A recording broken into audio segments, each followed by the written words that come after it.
Hey everybody, it's Lloyd Spence, and BetOnline and I would like to wish you a happy new betting year as we continue our march to the playoffs and beyond. BetOnline remains the number one spot for all the best sports wagering action for 2022. It's a new year and new updated desktops and mobile websites to sign up today and receive your 50% welcome bonus on your first deposit. Just use our promo code BELIEVE, B-L-E-A-V, to get started. From football, basketball, and hockey, boxing and UFC, right to your favorite Vegas casino games, don't wait to take advantage of all the amazing offers available for 2022. BetOnline is the fastest and easiest way to wager on all your favorite sports. BetOnline, where the game starts. And tell them the noise makes sense.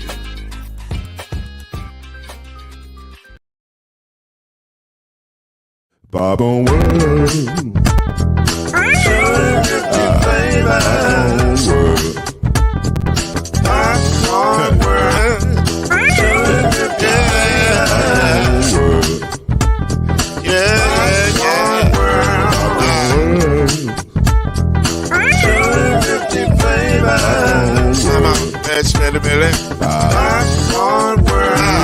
Can I make you groove now? Yes, I can. So you can get this groove in a bag of a can. Let you make it round the world and the holes in your hand. Popcorn World.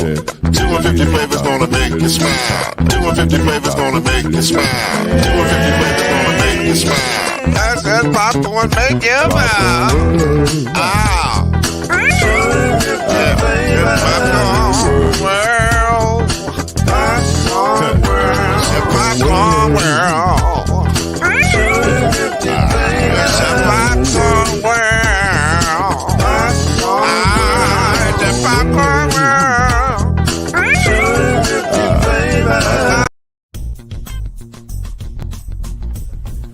You're now listening to the Brothers of the Five. At shooting guard, it's your boy, Killer Cam. At small forward, it's Reggie Love. At point guard, C Major. At power forward, I'll be. And at center, Mr. Noise, Lloyd Spence. And now, the Brothers of the Five. To say that tonight's five would be spirited is probably a gross understatement because, damn, there is a lot going on tonight. And now moving into the starting lineup. I got to change that. He's no longer six man. He's moving into the starting lineup. Listen, changes are being made. I get it. Jesse Wright, what's going on? Hey. What's going on, bro? Hey, only thing I have to say to the team, I know how to pass the ball. I know how to play defense. Okay. Reminder. Okay. I communicate on the floor. Yeah. Listen to direction well. Yeah. So I'm ready to help out. Which is why, listen, which is why at the coaches meeting, they all sat down and said, hey, listen, we need to move Jesse into the starting lineup. And everybody was in agreement. So it worked out perfectly. So welcome, brother. We're glad to have you. I'll be the Marcus Smart of this lineup. Yeah. I see what you did there. I see what you did there. We got so much news, breaking news, that it ain't even funny. We really don't even have time. Let me welcome my brothers first and foremost. Tell them I love you. It's great to see you, but we got to get moving. We got to jump right in. All right, let's start with the bad news. No, let's just start right out with the bad news. Over the past week, it was revealed that Brittany Griner, the starting center for the Phoenix Mercury, is detained in Russia. She tried to come back in the country and got caught with, as Stephen A. Smith would say, with the weed. And it did not go well. And it's not going well. She has been detained in Russia. And there's some other weird circumstances that are surrounding her situation that is kind of hard to kind of understand, because Russia is kind of taking a hard stance with this. And it normally, under very normal circumstances, it feels like she would just get a kind of a slap on the wrist and don't you do that no more, and now go back out to your country. And she'd never go back to Russia again.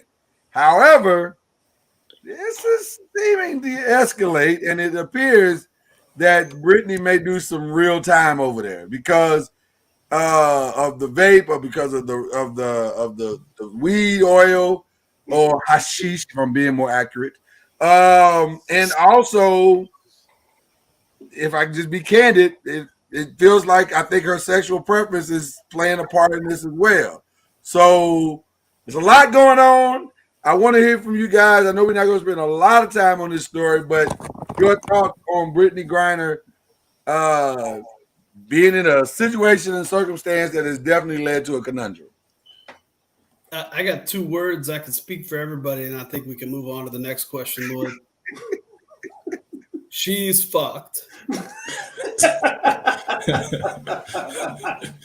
What a bad place to be in at this point in time. Man. I mean, if bad timing was a person, right? There's just not if you good. Identified as bad timing. Woo! Bad timing, just bad on every level. Yeah.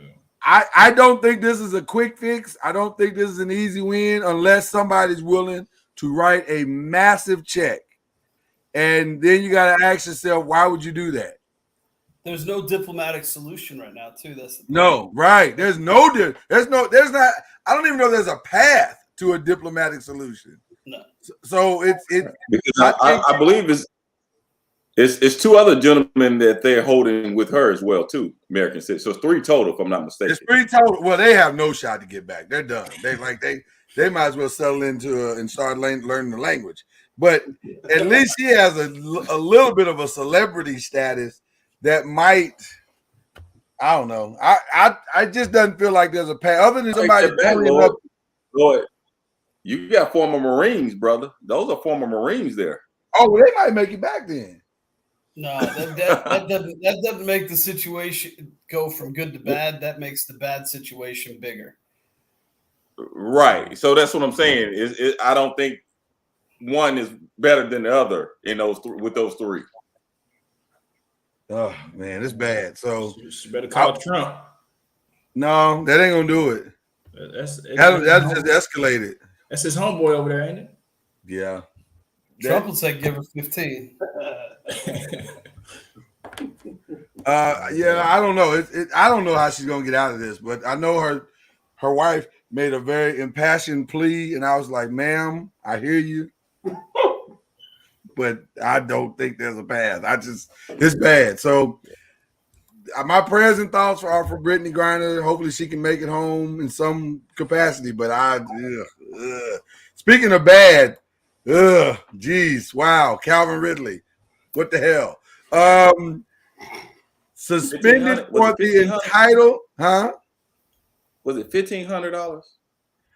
Yeah, hey, listen, I've bet $1,500 in Vegas before. I have never lost 11 million as a result. Thank you. I was trying to figure out 1,500 and lost 11 million. I was trying to figure out the math.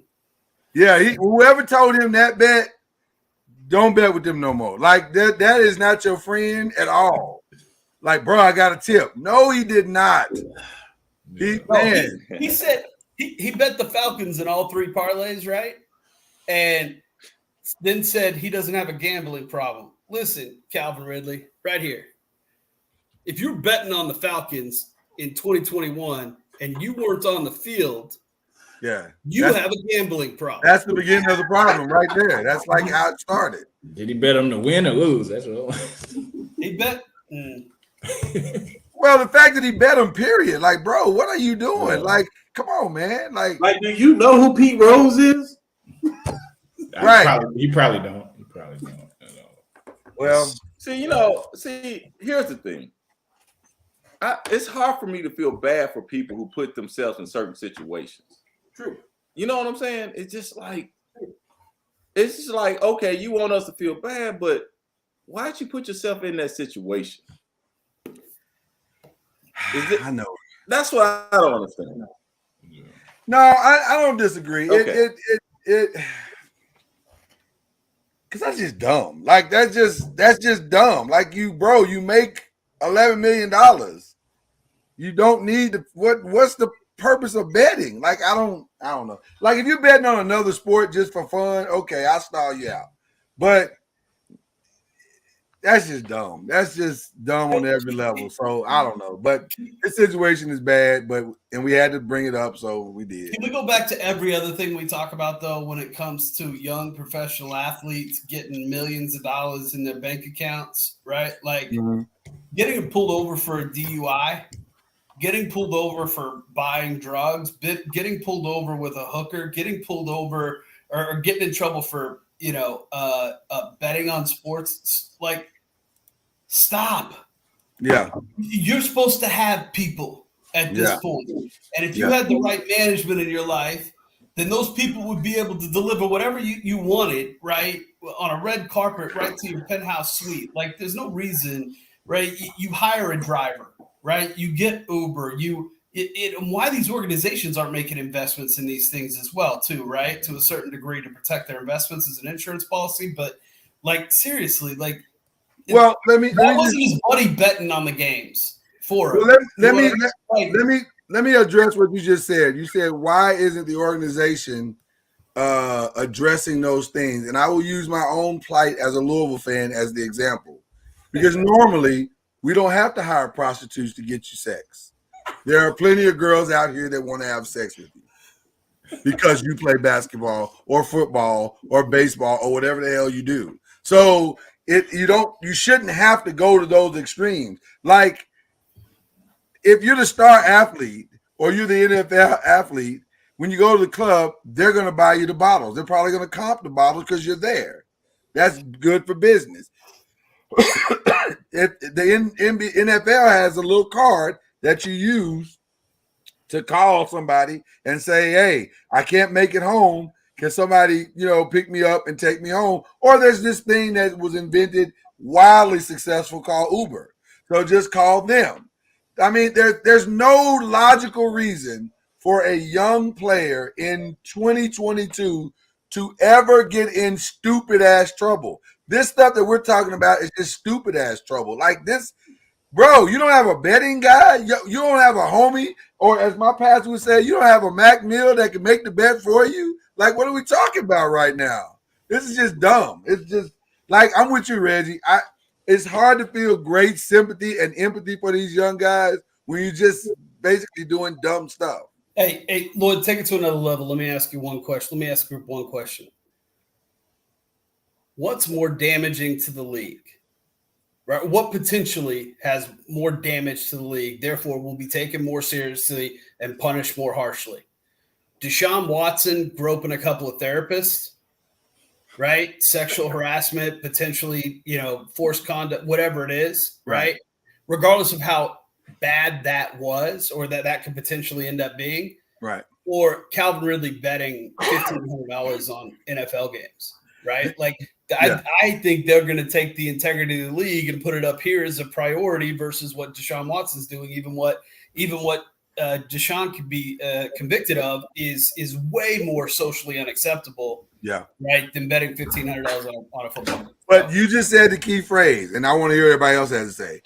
It's a difference between being socially unacceptable and being devastating to the bottom line. Being accused of betting on games and you could possibly be affecting those games, that's messing with the bottom line. That's messing with $1 billion organization. You groping some ass, that's just stupid, and you should be ashamed of yourself, but it ain't affecting the money. Unless you get charged. Well, even if he gets charged, it affects Deshaun Watson jersey sales, but nobody else. Oh, no. It's going to affect the NFL if he gets charged. No, NFL looks bad when you've got the Roethlisberger cases, when you've got the Ray Rice stuff, when you got the, NFL looks bad, but I don't think they think that black guy is as bad as the integrity they could lose with somebody betting. You can survive somebody grabbing somebody's ass. You cannot survive everybody in the world thinking that the games are fixed. Exactly, because they're going to keep going on whenever, the NFL is going to keep marching on, because of that. It's not. It doesn't. That's a problem, though, right? That's a problem, though, right? Yeah. Mm-hmm. Well, now you got to sell the league to Vince McMahon because it's the WWE.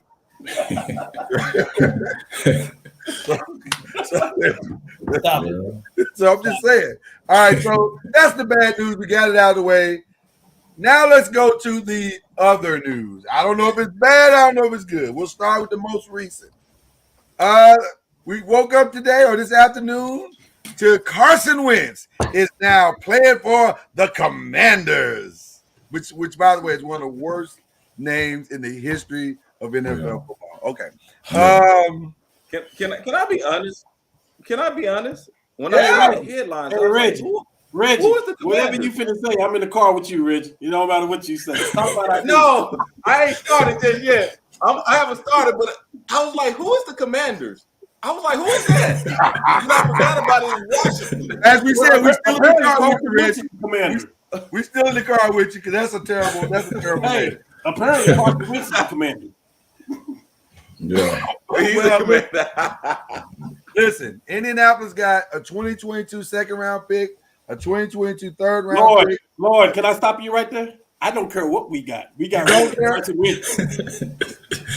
Well, I just want to make sure for story's sake, everybody understands the 2023 third-round pick, which can convert to a second-round pick if Carson Wentz plays his second-round pick, or he plays 70% of his plays in 2022, and the Commanders got Carson Wentz and a second-round pick.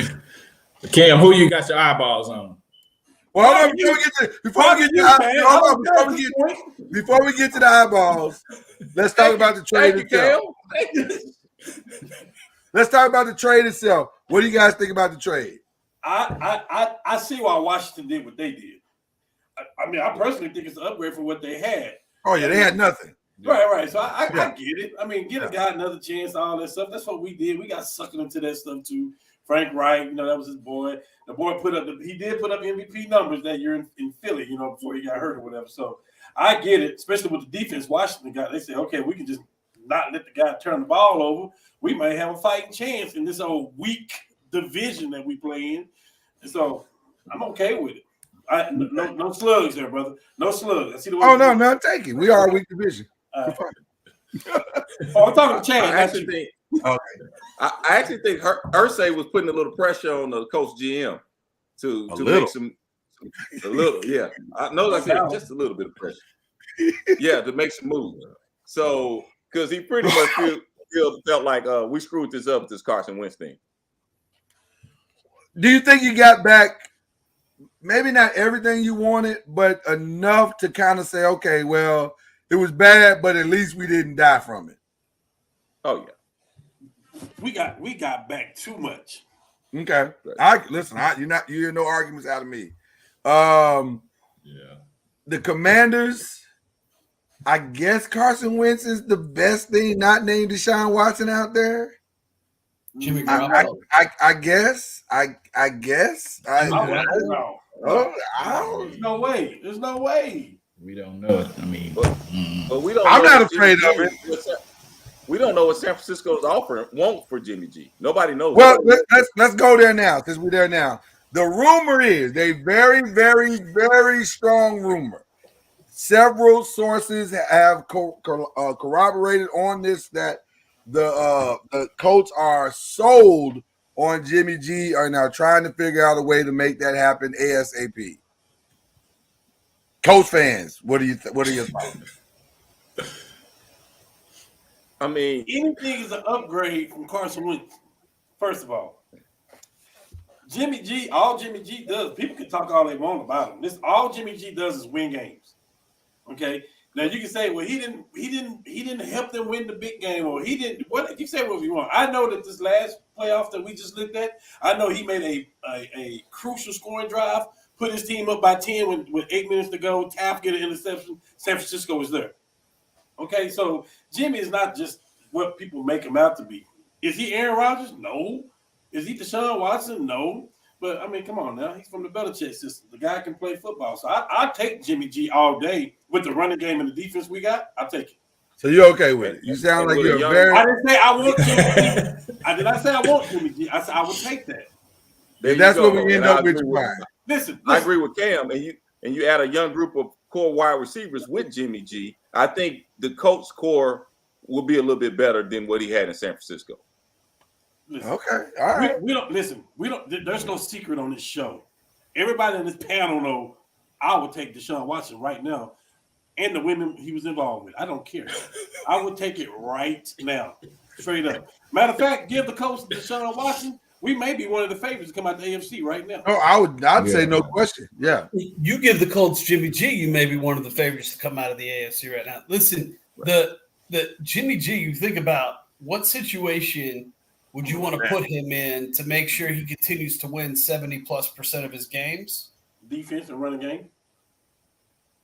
In O-line. Yeah, I mean, yeah. Here's what I'll say about Jimmy G. I didn't see a game he lost for San Francisco. He doesn't lose games. But you didn't see one he won, though. Huh? I said, but you didn't see one he won. Did you see Carson Wentz lose some games? Yeah. I saw him lose a ton of games. Yeah. Yeah. No. So the Jimmy G is not bad. It's actually not a bad. Jimmy G hadn't played with a coach that has a tendency to lose games, though, either, right? Yeah. Shanahan and Belichick. That's a great point. Be interesting. Now he's playing with Brian. So well, we're going to find out who Frank is now. As long as Jimmy can call his own play in the fourth quarter, I think we might be okay. Is there anybody else that y'all see? Carr? Can we make a move at Carr? I'll take Carr right now too. That'll be better option. I think that's actually better. Yeah, Carr's not going anywhere. Carr's going to retire. Okay, if we can't get Watson, there's a backup quarterback that I would really. Well, hold on. Let me say something to what Jesse just said, because I disagree with you a little bit there, Jesse. That Carr's not going anywhere because Jimmy is actually Josh's guy. That's right. So it's not out of the realm of possibility that they do a swap or some sort, or they just let Derek go all together. Because what you want to do, which is going to bring us to our next question here in just a minute, what you want to do is have some measure of continuity with a new coach. You want to kind of hit the ground running. And so I think that would do it. Like you get Jimmy in on the system that he already knows now, and they got some weapons in Las Vegas. They got, Waller and the receiver, I forget his name, Ruggs. So they got some pieces that could make it interesting if they decide to go that route as opposed to Jimmy G, I think. Well, it's a backup quarterback out there I wouldn't mind having. If I can't get Deshaun, it's a backup quarterback over in Baltimore. Who you think about, Trubisky? No. You're talking about in Baltimore. Yeah, the black dude. Huntley, really? I love what he did. You take Huntley over Trubisky?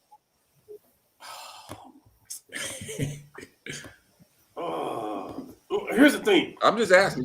I'm just throwing it out there. Here's the thing, Rich. We have no chance at Trubisky anyway.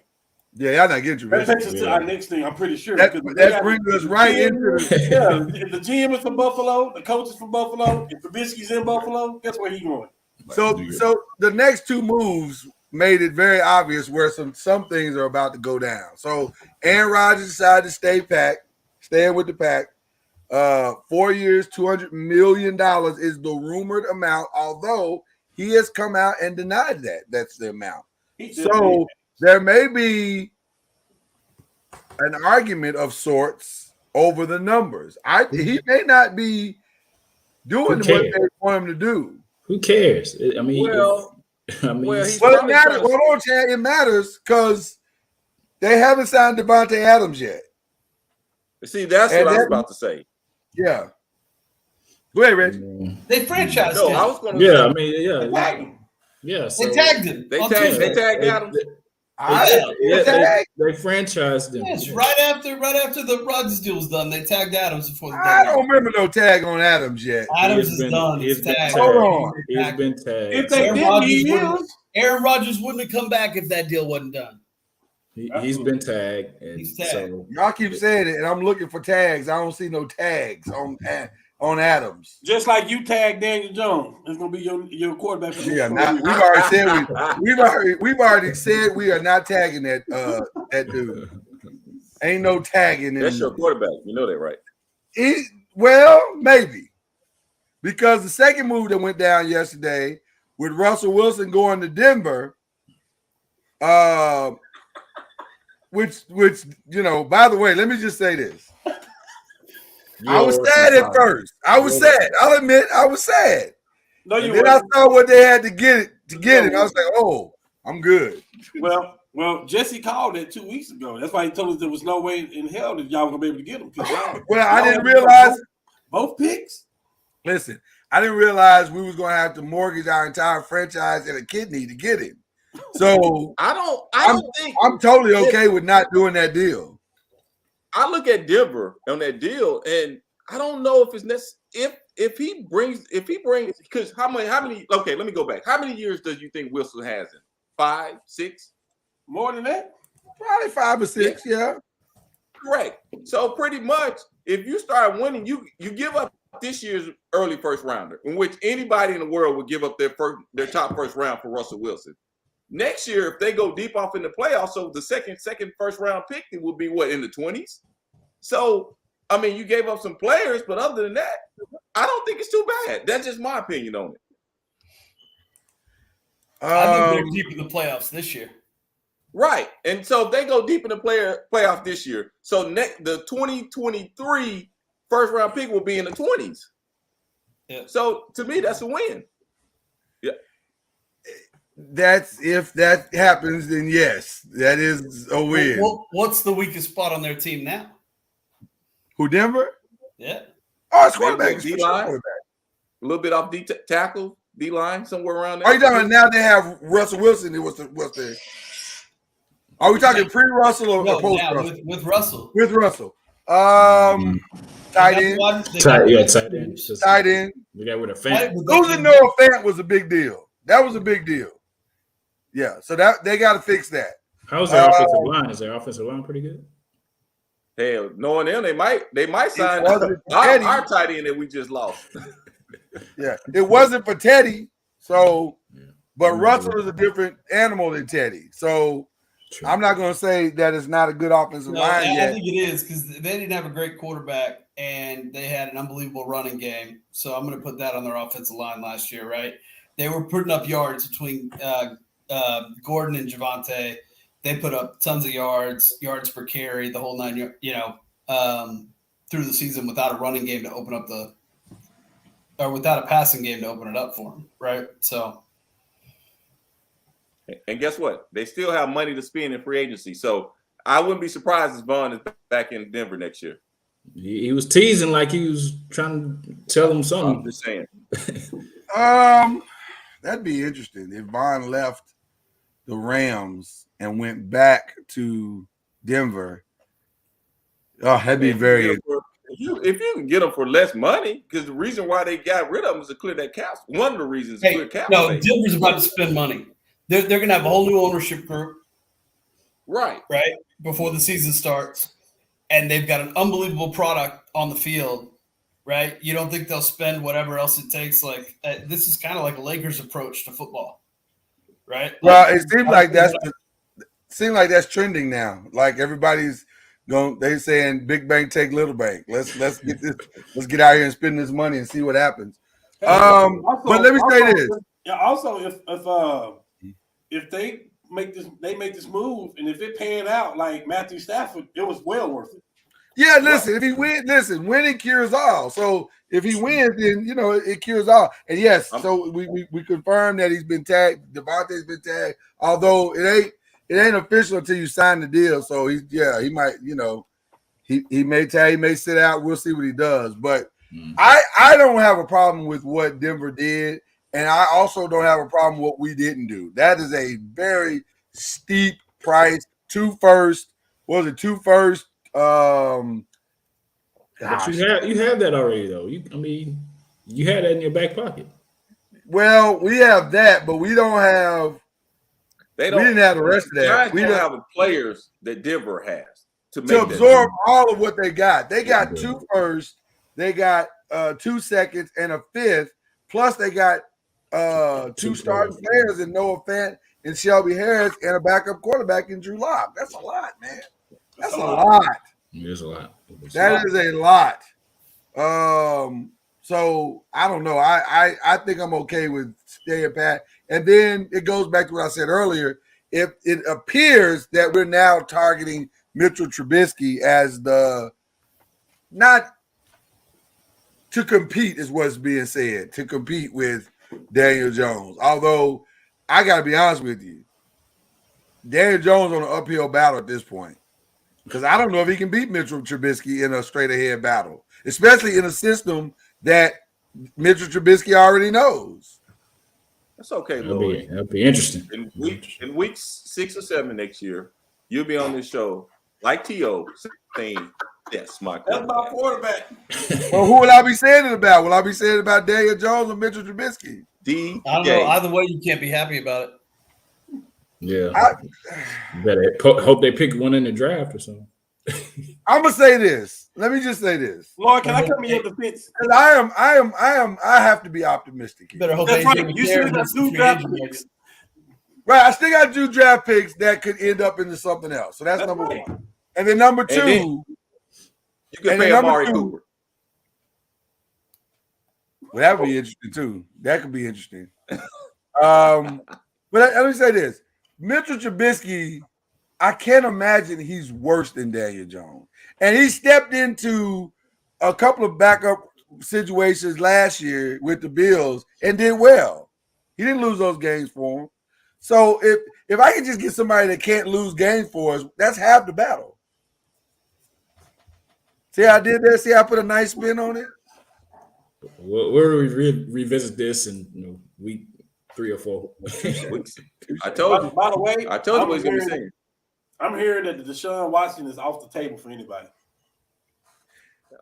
Well, a lot of people are afraid until the court case gets solved. I'm hearing he's going to be a Steeler, maybe by the end of today, tomorrow. Steelers are going all in no matter what. I mean, they used to it. Well, look what they got on the coaching staff. Boy, y'all savages today. Goodness gracious. They used to it? Goodness gracious. I mean, they had a situation like this. They're used to it. They can maneuver it. Hey, don't worry about it, Chad. Hey, Cam, tell Chad don't talk too much. AB will be a Who is the Blackstone group, Corrice? Who is the Blackstone group? Is that the Robert, not Robert. That might be your boy that we were talking about a couple weeks ago, huh? Robert Smith? I don't know. Is that his group? I think Elway and Peyton Manning gonna buy it. No, they're not gonna buy it. I need to know who the Blackstone group is. If somebody can put that in the chat, or Corey, if you can put that in the chat, it'd be great. Hey, you know what I said to you, Lloyd? What'd you say? You already said what? AB is going to the Cowboys next year. That's possible. That's not an impossibility. I mean, I'm just doing. That's what he said on the pivot. I'm just saying what he said on the pivot. Jerry Jones has zero problems signing people with problems. Jerry Jones is the Suge Knight of the NFL. He'll sign whoever.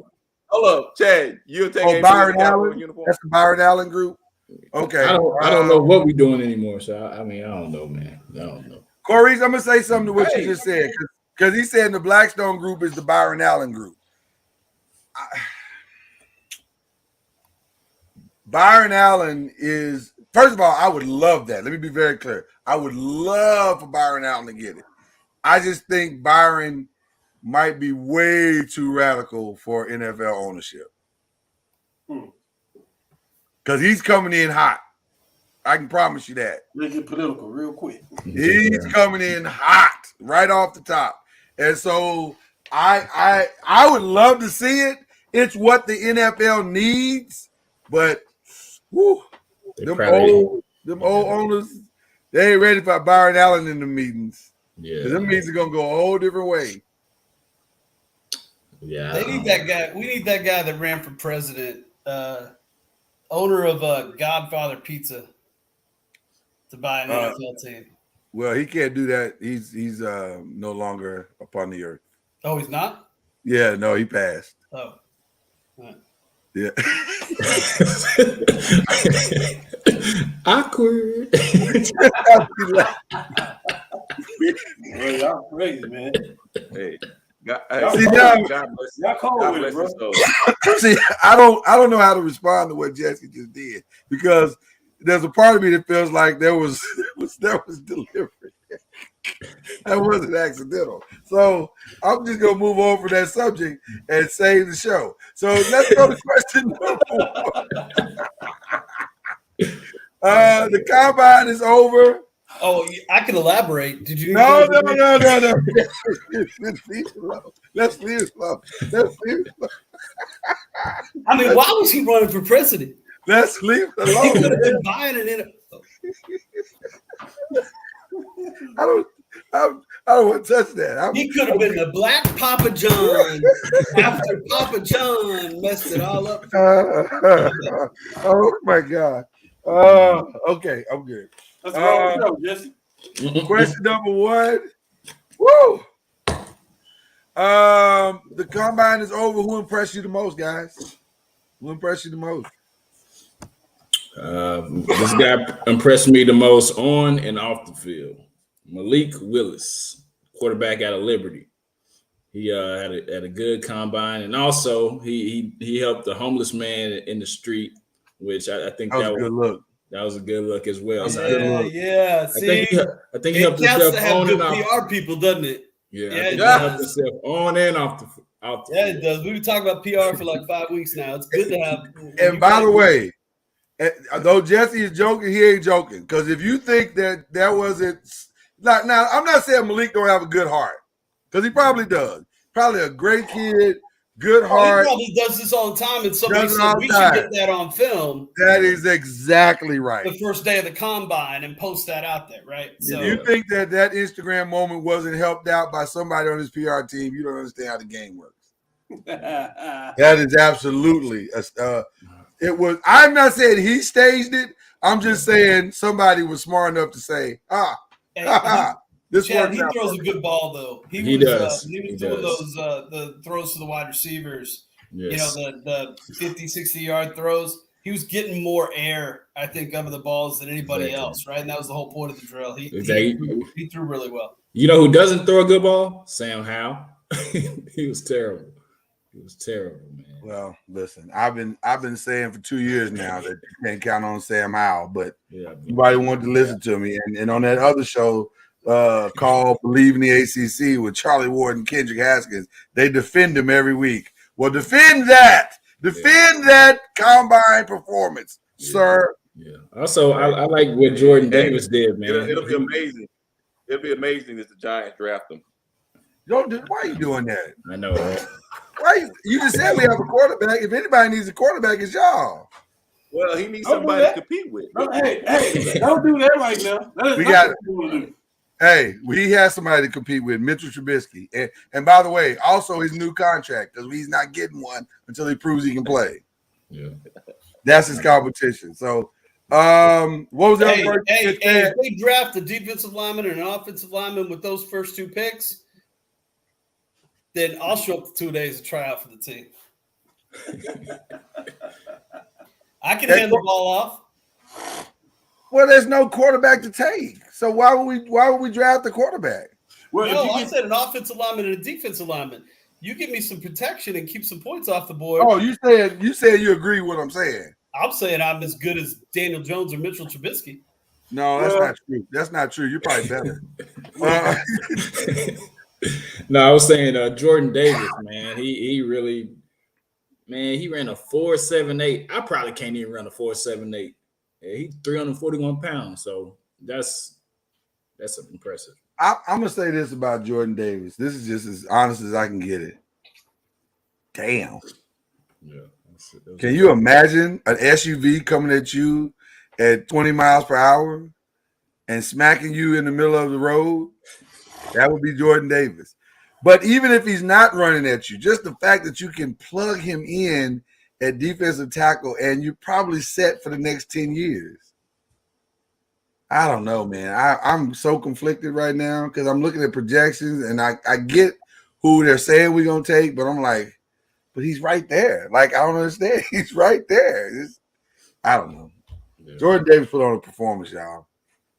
And by the way, I've been screaming his name all season long. When Cam and I picked Georgia, and that's the way Cam and I did pick Georgia at the beginning of the season. When we picked Georgia at the beginning of the season, we started with that big defensive line that they had. That was amazing. So, God, it's gonna be hard to. I don't know how. I don't know. Anyway, Reggie, who did you like from the combine? What's the kid that broke the record? Speed, the receiver. That would be the one out of Ohio State. I thought he was out of Baylor. He was out of Baylor. Yeah, he was out of Baylor. Kalen Barnes. Yeah, Kalen Barnes ran a 4.23. Yeah, as a cornerback. You remember those days? That you ran a 4.23 in your sleep. I was dreaming, but then you were dreaming that you were dreaming. I got you. I remember those days. Are we doing a comedy? Like, what is this? I used to live on Rosedale. Oh my goodness! I got 4.2 in my back pocket. Can I tell y'all what's interesting about him? NFL.com has him projected as a candidate for the bottom of a roster or the practice squad. Wow. Guess you got to show him. The Raiders will draft him. It might have just changed now. No, that's after the draft. I mean, that's after the combine. That's his number after they got him a grade of a 5.65, which is below average, and they don't think he's going to be more than a bottom of a roster or practice squad. Now that doesn't mean anything. Hey, what's the kid? What's the receiver out of Arkansas? That's Burks. He's going in top 20. Taylor Burks. Burks. Yeah, Trey Burks. Let's see, Mr. Arkansas. He had a good day, I believe, didn't he? Yeah, that's what. Yeah, 4.5. Ran a 4.5. 7.2 in the cone. 33-inch vertical. 6'2", 225. Good size, good hands. Almost have 10-inch hands. That's. I mean. But they're labeling him as boom or bust potential, but I don't know if I buy that because with that kind of size, surely he can be at minimum. And he tore up the SEC. So yeah, he's played against quality competition. He might be safe to take. Oh, Antonio Brown ain't got money to buy the Denver. Stop it, man. Listen.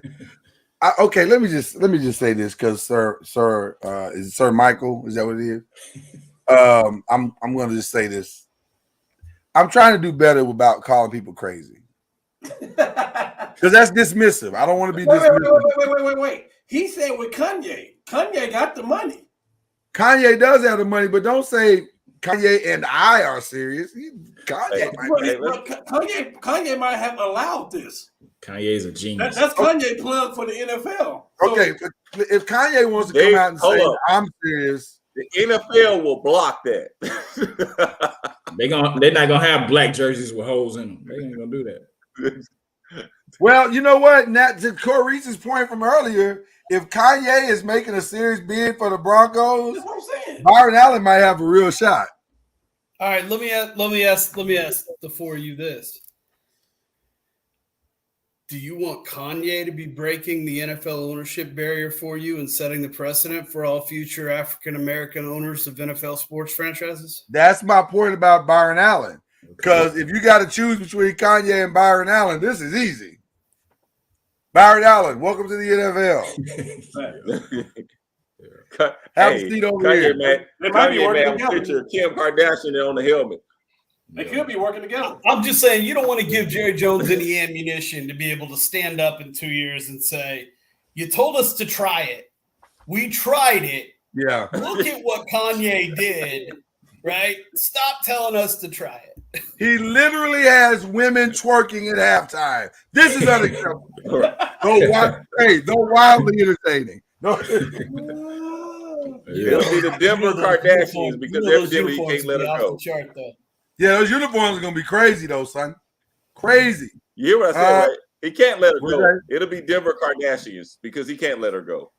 He can't let her go. New girl looks like he can't let her go. So it'll be the yeah. Touche. Cam, who you going with in the combine? Who impressed you? Everything y'all said makes sense. I mean, listen, on the combine, all it does is weighs a little bit of stuff that you already got on the draft board anyway.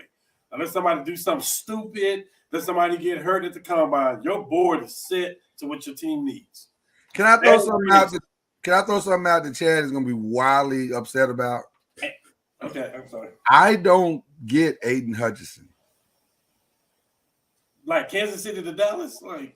I don't get it. Like I saw it. I see what I saw when playing in Michigan, but I don't like a lot of projections are saying he's gonna go first, and I'm like, really? Like I haven't seen that. I seen like second or third or whatever. But I don't see top 5. I don't see it. If you telling me if you line in Trayvon, oh God, I can't think of the boy's name. Walker. Yeah, if you line Trayvon Walker next to Jordan Davis, next to Aiden Hutchinson, that's a no-brainer to me. I'm taking Jordan Davis. Yeah. And then guess what? I need a cornerback. So I'm probably going to go get either Alontae Taylor or I'm probably going to Jalen Armour Davis because I love Alabama cornerbacks. I'm just it's gonna be a long time before I get to Aiden Hutchinson. So I don't know what I could be wrong. He may be JJ Watt. I could be wrong, but he's not JJ Watt. Yeah, I'm not disagreeing with you. I mean, I can see it. Okay, I don't see. I know you're a Michigan man, but I don't see it. But maybe Jesse, Reggie, y'all, I might be missing. He had my pick for the Heisman this year. Aiden was okay. I can see that only because of what he did on the field. But I'm saying, does that translate to? What else are we going by? Well, but just because you're great in college, come on now, let's not do that. Let's not. No. I'm saying as far as the Heisman, you said you can see that he got that because of what he did on the field. No. What I'm saying is, if you're saying if they're making the pick solely based on his performance this year, okay, I get it, but that's not a reason to take somebody like, okay, what's the kid's name that was a quarterback for Ohio State, big gigantic kid quarterback? Cordell. He was phenomenal on the field. He was terrible when it came to the kid, the Ohio State quarterback that's at the Steelers right now. He was great, 50 touchdowns. He's terrible in the NFL. So I mean, what you do has to project up.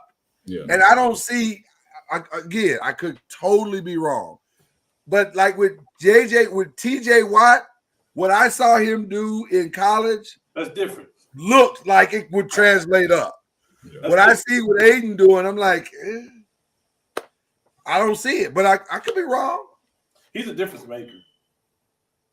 He's the first pick in the draft, though. No, he's top 5. Yeah, you think he's top 5? Okay, probably top 3. I think he'll be gone by the time you're picking, Lloyd. That's all I'm saying. If you try to talk him down for the rest of the world so that he's still available at 5, no. I get it. I get the play. Is that what it is? He's probably be gone by then. That's what it's all about. As we get to question 2, what do you want your franchise to do in free agency in the draft? I thought you answered. Okay, go ahead. No, I just talk a lot. Calvin Johnson, Vernon Davis, Adrian Peterson. I think Jordan Davis goes right up there with those other 3 on like the Mount Rushmore of like combine. Oh yeah, right. Like he ran a faster 40 than Patrick Mahomes. He weighs 341 pounds. Right? He's the fastest 40 for anybody over 310 since 2006. And he just dropped from 360 to 340 in weight. And here's the other part that nobody's talking about. He's not going to be asked to do in the NFL what he was asked to do at Georgia. At Georgia, he was asked to plug the hole and not really move. That limited him in snaps too. Right. So that's a completely different assignment. In the NFL, son, go make plays. Yeah. And you don't think a 341 20-mile-per-hour dude can go make plays? I'm sorry. I'm going to go with what my eyes saw. Yeah. So there are times in life where that one player comes around, and because of what they do at an event like a combine, like the NBA Summer League, I remember back, and you're like, who is Steven Adams? And he just killed the Summer League, and everybody's like, what? Right? Or if you remember Cooper Kupp at the combine too, kind of almost had that same effect. He really wasn't on anybody's radar, right? Or he was the 10th, 15th best wide receiver, whatever it was. And so there are times like that. I think what Jordan Davis did at the combine is just special. That's what I'm saying. I mean, to me, it's a no-brainer. Like I don't know. We'll see how it goes, but to me, it's a no-brainer. If he's there, Lloyd, would you pick him? If he's there? Well, like I said, that's where we are. So that's what I want to happen. And by the way, based on the way that the draft is unfolding, it appears we would have 2 shots to get him. So if you say, well, we don't want to take him at 5, okay, take him at 7 or 9 or whatever it is. But take him, don't let him leave the board without, because that could potentially be the best player in this draft. And you take talent. I'm a big proponent of, and I say this having taken Saquon Barkley. I know what you guys are thinking. Talent over needs. But sometimes you got to take talent, man. You got to. And this just happens to be the rare time where talent and need collide, and you're not losing in any way. You're fixing something that needed to be fixed a long time ago. Because guess what? Our defense has to play well for us to have any shot to win games. This will help do that. So imagine Blake Martinez not having to worry about being double teamed anymore. Just saying. I'm going to say also, wherever Jameson Williams ends up getting picked in the 20s, every team that passed on him is going to regret it. Tell us why. You can't just leave that out there like that. I think he's the best wide receiver in the draft by far. Really? Wow. Yeah. Okay. By far. You said by far. By far. Wow. What brought you to this conclusion, kind sir? I don't know. They always put stupid Alabama games on national television. So you're forced to come to that conclusion? I've just seen him play too much, and then at some point you just have enough confidence in that Alabama situation and the product that they produce right? Like a fine Patriot. I would. Let's go to question 2. He's gonna make a 5-page. Well, we're here. Question 2. Trade up and draft Jameson Williams. Yeah. Trade up, really? Wow, you really got confidence in him. You really got confidence in him. Hey, the Bengals just showed us what a great wide receiver addition can do to a team. That's a good point. Not to mention familiarity with a wide receiver. Jimmy G just showed us what he could do when he's got a great wide receiver. Yeah. Right. Yeah. So you think about Jimmy G and Mac Jones in the same kind of sentence from a game manager perspective, and a Bill Belichick scheme. It's going to be focused on defense and low scoring. And you give them a playmaker like Jameson Williams to get him out of those 3rd and 6s, to pick up a couple of, other 3rd and longs, to overcompensate for some penalties. And are there some guys that you look that performed well at the combine that you look at and say, man, because 4.28, that's uncoachable. That's God given. Yeah. 4.31 by Velas Jones, Calvin Austin with a 4.32, Danny Gray with a 4.3.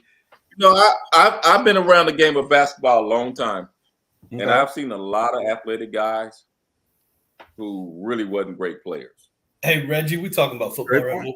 That's great. That's a great point, though, Reggie. That's a great point. Yeah. Because you train well for a drill doesn't always mean that you know how to play the game. Oh, and we've seen the Raiders draft 5 of the fastest people in the history of the world and them not stay on the field longer than 2 years. Yeah, that is very true. So, what would you guys like the coach to do? Do you trust any of the quarterbacks? Kenny Pickett, Malik Willis, Sam Howell? Reggie, you want me to take care of this one? Yes, sir, please. Thank you. What do you want us to do? Okay, I'm not worried about the draft. Okay, of what we because we're too close. We got a great defense and a great running game. Yeah, we're too close. Can you draft a head coach with your first pick? Jeez, it has not been done yet. So hey man, you need to chill a little bit. Okay, everybody ain't able to have Belichick. Okay, hey, we can replay the show the week after the Colts lost and didn't make the playoffs and replay everything you said about Frank Reich if you'd like. Hey, you made the playoffs and got busted. I guess that's a win for you, right? Oh wow, this escalated quickly. Hey, man, it's the Patriots, right? Is that the Patriots way? Hey, I got 99 problems, but a coach ain't one. Oh man! Wow! Hey, wow! Hey, good quarterback might be though. Hey, as the great Rick Bobby would say, if you ain't first, you last. He did say that. You in the same boat with the Lakers. If y'all go to the playoffs and don't make it, wait. Why the Lakers? Wait. I think you're in the same boat with the Lakers. Y'all go to the playoffs and don't win. That's a fail for the Patriots. Okay. All right. Yeah, come on, man. You had me for a second. Speaking of the Patriots, if I were to go to sleep and wake up, my dream, TB12, he would come out of retirement and come to the Colts. Okay, so we know that ain't gonna happen. Yeah. So free agency, what I want us to get Deshaun Watson at the quarterback position. I want us to pick up Amari Cooper, and then I want us to get Wagner. And just for the hell of it, hold on, we have the most money to spend in free agency this year. Why Amari Cooper? I'm just curious. You don't like the receiving core you got now? Who's our receiving core? T.Y. Hilton? Michael Pittman. He can go right. Listen, Hilton can go right now. Let's not do that. Hey, hold on. The loyalty? So we got a young core. We got Pittman, Campbell. Wait. And those young core. Yeah. Hold on. T.Y. Hilton get hurt every game. I just want you to know that. First of all, and he's good for maybe 2 catches. Maybe he can go, Lloyd. He can go, man. Your franchise is notorious. He's remind me of AD a little bit lately. He can go. Your franchise is notorious for letting people go when they get hurt. I mean, it's really tough. Like Andrew Luck. We didn't let Andrew Luck go. We didn't let Andrew Luck go. He left because he was getting hurt. He was getting sacked every 5 seconds. When he left, we had the best offensive line in football. When he left, and yet he's like, I'm sick of getting hit. That was personal. That was him and Irsay. T.Y. Hilton has been loyal to y'all. This is how you treat the loyalty. Emmitt Smith was loyal to the Cowboys too. They let him go. You can only have him for so long, Lloyd. That's stupid. Touche. I asked you what you want your franchise to do. You gave me an answer. Now I want to fight you over this Bobby Wagner thing. We'll probably draft a tight end. I'm okay with that. Yeah. Oh yeah, because Dole's going. That Wagner playing underneath on the other side of Leonard. I want that. We need Bobby Wagner. Like we need a hole in our head. Like we need that so bad. Hey man. God dog. Oh, that would be wonderful. That when I saw Bobby Wagner get cut today, I was like, that is just where they say he's rumored to be going, right? Where? Don't tell me the Patriots, man. Denver. Oh, that would be something. I mean, I would love him in Indy. Don't get me wrong. I'm just saying that's what I heard. That'd be a massive get. That's leadership immediately. That's taking a group of puppies and making them pit bulls immediately. We might have to get a Brad Johnson. We may have Jimmy G. Right. We may have somebody that's not going to lose the game. Listen, if Carson Wentz lost probably 5 games, I could probably say. I was just going to say 5. Yeah. And if he don't lose 5 games last year, he clearly lost that one against Tampa. Oh my! Somebody else go, man. Y'all can make it. No, you're doing good, bro. You're doing good. You're on fire right now. He gave Tennessee both games. Yeah. You know I have no sympathy for you because my quarterback is Daniel Jones, right? You do know that, right? Because there's a big difference between losing 5 games and losing 10. He didn't get the Patriots a game, but he only threw the ball like 3 times. Who, Daniel Jones? No, Carson Wentz. Oh. Yeah.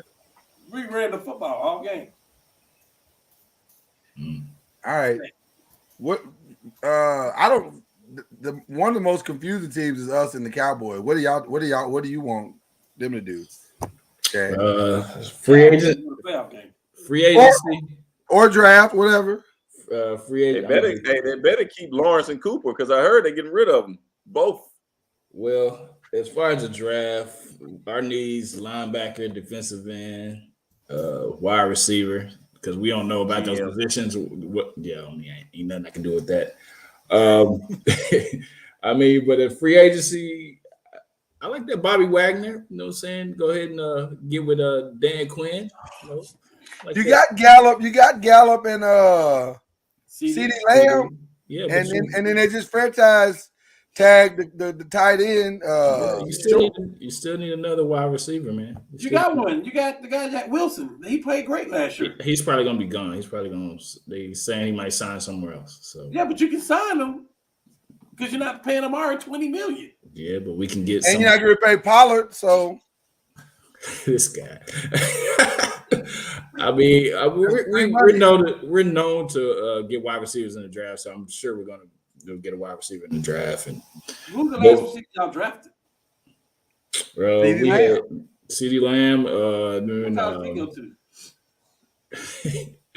But I like that.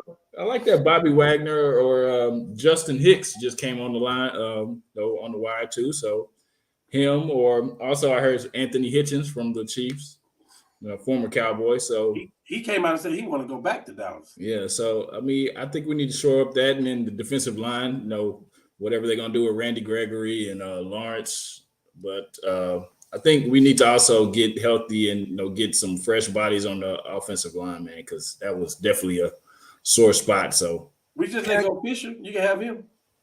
Can Micah Parsons afford for you to get rid of Gregory and Lawrence? Hell no. Oh no. We need to keep at least one of those dudes. Because to me, that's the chess move that doesn't make sense to me. Like right. Like to me, franchising Daniel Schultz made no sense. Like, okay, he had a decent season, but the franchise tag? Yeah, I didn't agree with that. Since we still got Blake Jarwin over there too, and he can't stay healthy though, Chad. But still, I mean, I'd rather franchise a defensive player and then get a tight end somewhere else. Are y'all hearing that they're letting Lawrence go? Are you hearing that? I'm hearing Lawrence is out. Lawrence and Cooper. Yeah. So if Lawrence is out for real, and they're not going to necessarily, I guess, bring back Gregory either. I feel like our defense will take a step back. Well, I just feel like you're leaving Parsons out there butt naked. Like you just said. Yeah. Wagner. But I think Anthony Brown need to go too. We need to sign a cornerback because somebody told me though, if it wasn't broke, don't fix it. You know what I'm saying? I'm not. That's all I'm saying. Like the one thing you did get right last year was the defense. So why are we mucking around with that? Like I don't understand with that. But because they're trying to free up money. They're trying to free up money for a reason. Well, yeah, we got 22 right now freed up right now, and so I don't know what their plans are, but we'll see. All right. The Patriots just released a linebacker too. I was gonna say let's go to the Patriots. Jess, what you need them to do? Yeah, we just released Van Noy. Nice. I think that'd be nice. Send him this way. Set him next to Blake. That'd be nice. Not Blake Martinez. No, I'm not talking about you. No, I'm saying set him next to Blake. We could have a nice thing happening there. I think you got to get Jones a wide receiver, there's probably a hole or two on defense, right, that they're going to want to fill. They love the quarterback position. They love paying money if they're going to spend money, it's going to be at corner, right? It's not going to be on an edge rusher or anything like that. So, I think I know what the Patriots are right now until they decide to be something different. And I don't know if that's good enough.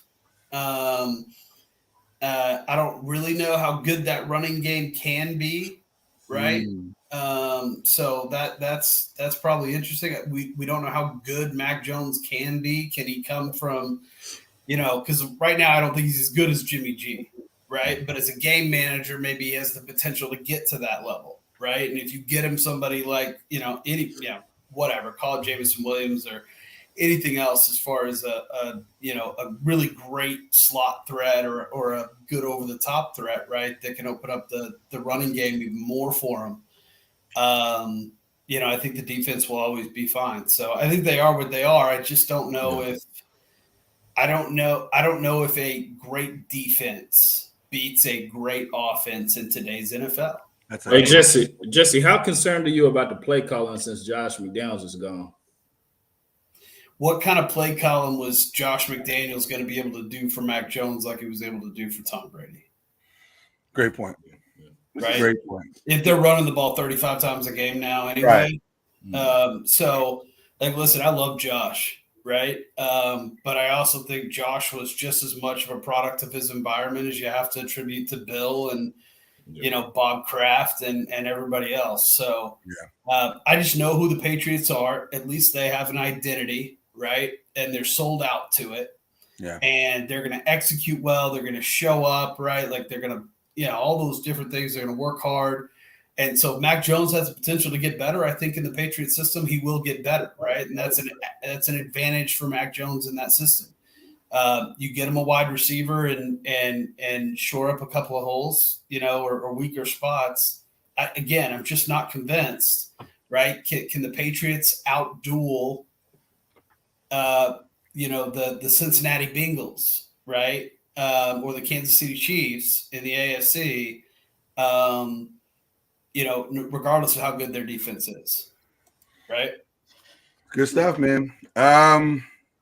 So I'm going to start mine off by saying this. Our GM is Joe Shane. It's taken me a while to figure out how to pronounce that because it is not spelled like that at all. It is very freaking confusing. Our head coach is now Brian Daboll, which is a weird pronunciation in its own right. But nevertheless, they come from a culture called the Buffalo Bills. And the Bills are a great defense, a great offense, but a smash mouth team. The reason why I have settled into a peace of mind about that is because historically the Giants have been a great defense, a decent offense, but a smash mouth team. So if we're getting back to our original identity, then this actually is a good hire all the way across the board. If that's what we're doing, getting back to our original identity. So to me, it goes back to what I said earlier, the Jordan Davises, the Trayvon Walkers, all of that makes sense. I think the key to fixing the offense is to making sure that they don't have to win games for you right now. Get the defense back to the way it used to be and to where they can keep you in games and the offense does just enough to win you the game. Let's keep the games in the low 20s and try to win on strong defensive play. So Lloyd, quick question. Take that exact thought and apply it to the draft. You have 2 of the top 10 picks. Yeah. Do you go best offensive, best defensive linemen with either pick in either order, but pick one of each? Yeah. Or do you double down on defense? And I ask that because it's we talked a couple of weeks ago. It's imperative for you to focus on fundamental talent, right? Your lines and stuff like that, which is your skill players at this point, especially a running back. But what if you don't improve offense or try to, especially that offensive line at the same level that you improve the defensive line, don't you prevent the growth that's possible from a Mitch Trubisky or a Jimmy G or whoever, Daniel Jones or whoever your quarterback is, whoever else is on your offense that's needing to grow and take that next step if you're not giving them the chance to do it on the field? Absolutely great point. If there is a offensive lineman that is, and let's be even more specific than that. If there is a left tackle or potential left tackle that can truly protect him, then yes, you have to take him. However, at this point in the game, I think you have to send your team and your franchise and your fan base a measure of hope. And let's just keep it a buck here. Is there anybody in this panel right now that believes Daniel Jones is our hope? Not really. Quarterback. He's our quarterback. He's not our hope. He is our quarterback. So I only if the draft itself says there's an offensive lineman that somebody passed on and he's the best one and he's a franchise, he's a plug and play guy, okay, then that makes sense to do that. But I think one of the other things that's missing from this team to me is that we don't have a strong veteran presence in the locker room. We don't have enough people in there to teach our young guys how to be professionals, which is a problem because anytime, and with all due respect to Saquon, and I want Saquon to win, I really do, but Saquon shouldn't be your team captain. He's not ready for that. You got to be available to be the team captain, and you're never available. So I'm sorry, but you can't be team captain if you're not there. So go ahead. I'm saying, so week 1, Daniel Jones and Saquon will be in your starting lineup? Yep. Can I be honest? I think the Mitchell Trubisky is a setup to because they've seen what Daniel Jones already is. I honestly think Mitchell Trubisky is going to be the starting quarterback of the New York Giants week 1. I really do. Saquon is still in the lineup? Saquon's still in the lineup because I think you've invested too much and you got to see what he is. You got to see what he is. But with Daniel, for them to be – I need y'all to consider this.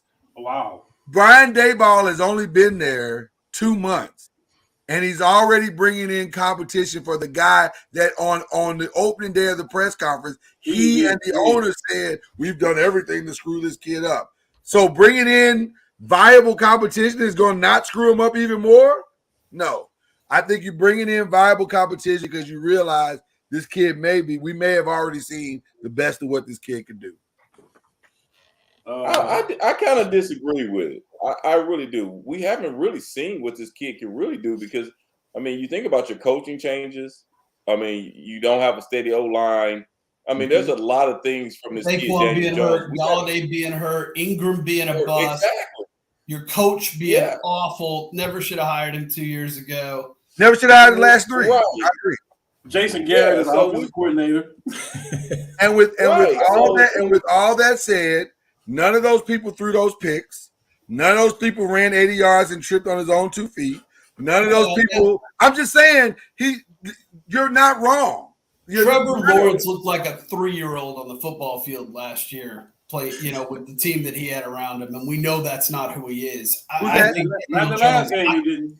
Who was the person that Jones has a chance to be really good, and I think that's why I think there has to be parity in how the Giants build moving forward. And if Saquon's healthy and Galladay's healthy, and Daniel Jones has a good offensive coach right in his back pocket now, that just came through grooming a quarterback right that resembles him a little bit. And you invest that first pick on the defensive line. I mean, I really don't think the Giants are as far away as maybe, depressed fans may think that they are. And Daniel Jones could very well turn out to be something special. And there's an opposite to be said for that Mitch Trubisky thing. What if you know what you have in Daniel Jones and you're confident that the way that he works out and plays in spring games and the way that he's going to get through the preseason and practices is lights out, right? They just can't compete on the field, that you bring someone like Mitch in and stir up this controversy and Jones goes out and crushes him like you think that he will. Now you're giving him the confidence boost. Right? Listen, from your mouth to God's ears. That's what I want to happen. I want Daniel Jones to fight. Because see, listen, the frustrating part about Daniel Jones is the perfect golf shot that you're searching for the entire day you play. You hit it and you go, this is why I love this game. But then the other 17 shots you hit that were trash, you're like, I'm in the weeds, I'm in the sand, I'm in the water. But that one shot keeps you coming back. That's Daniel Jones.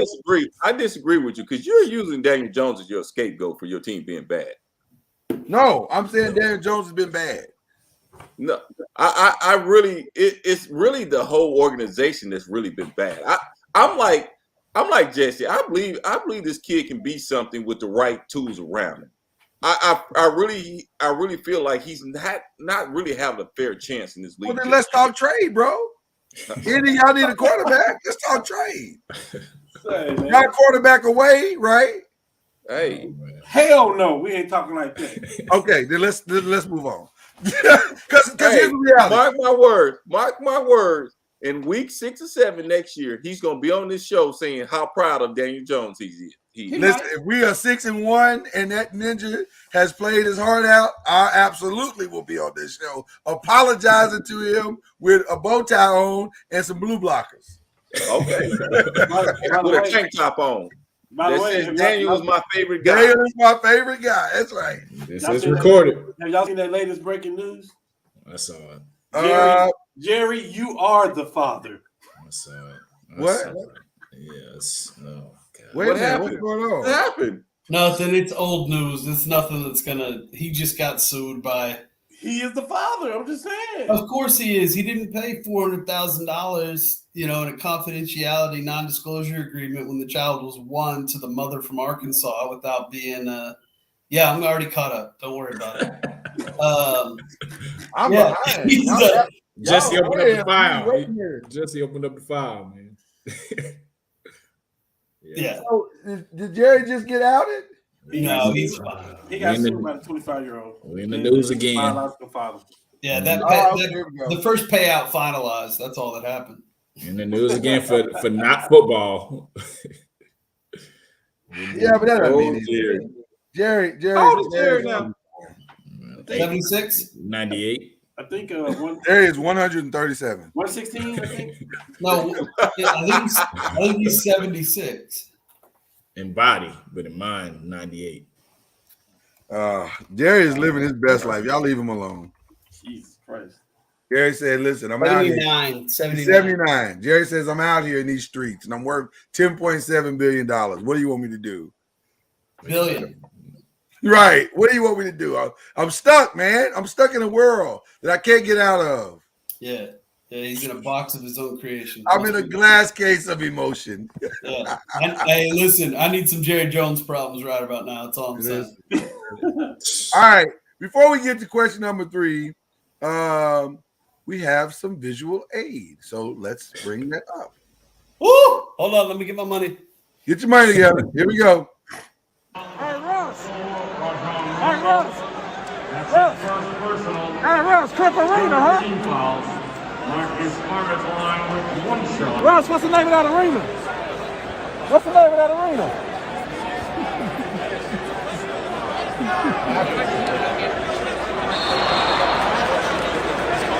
Hey, Clip Arena, huh? Los Angeles.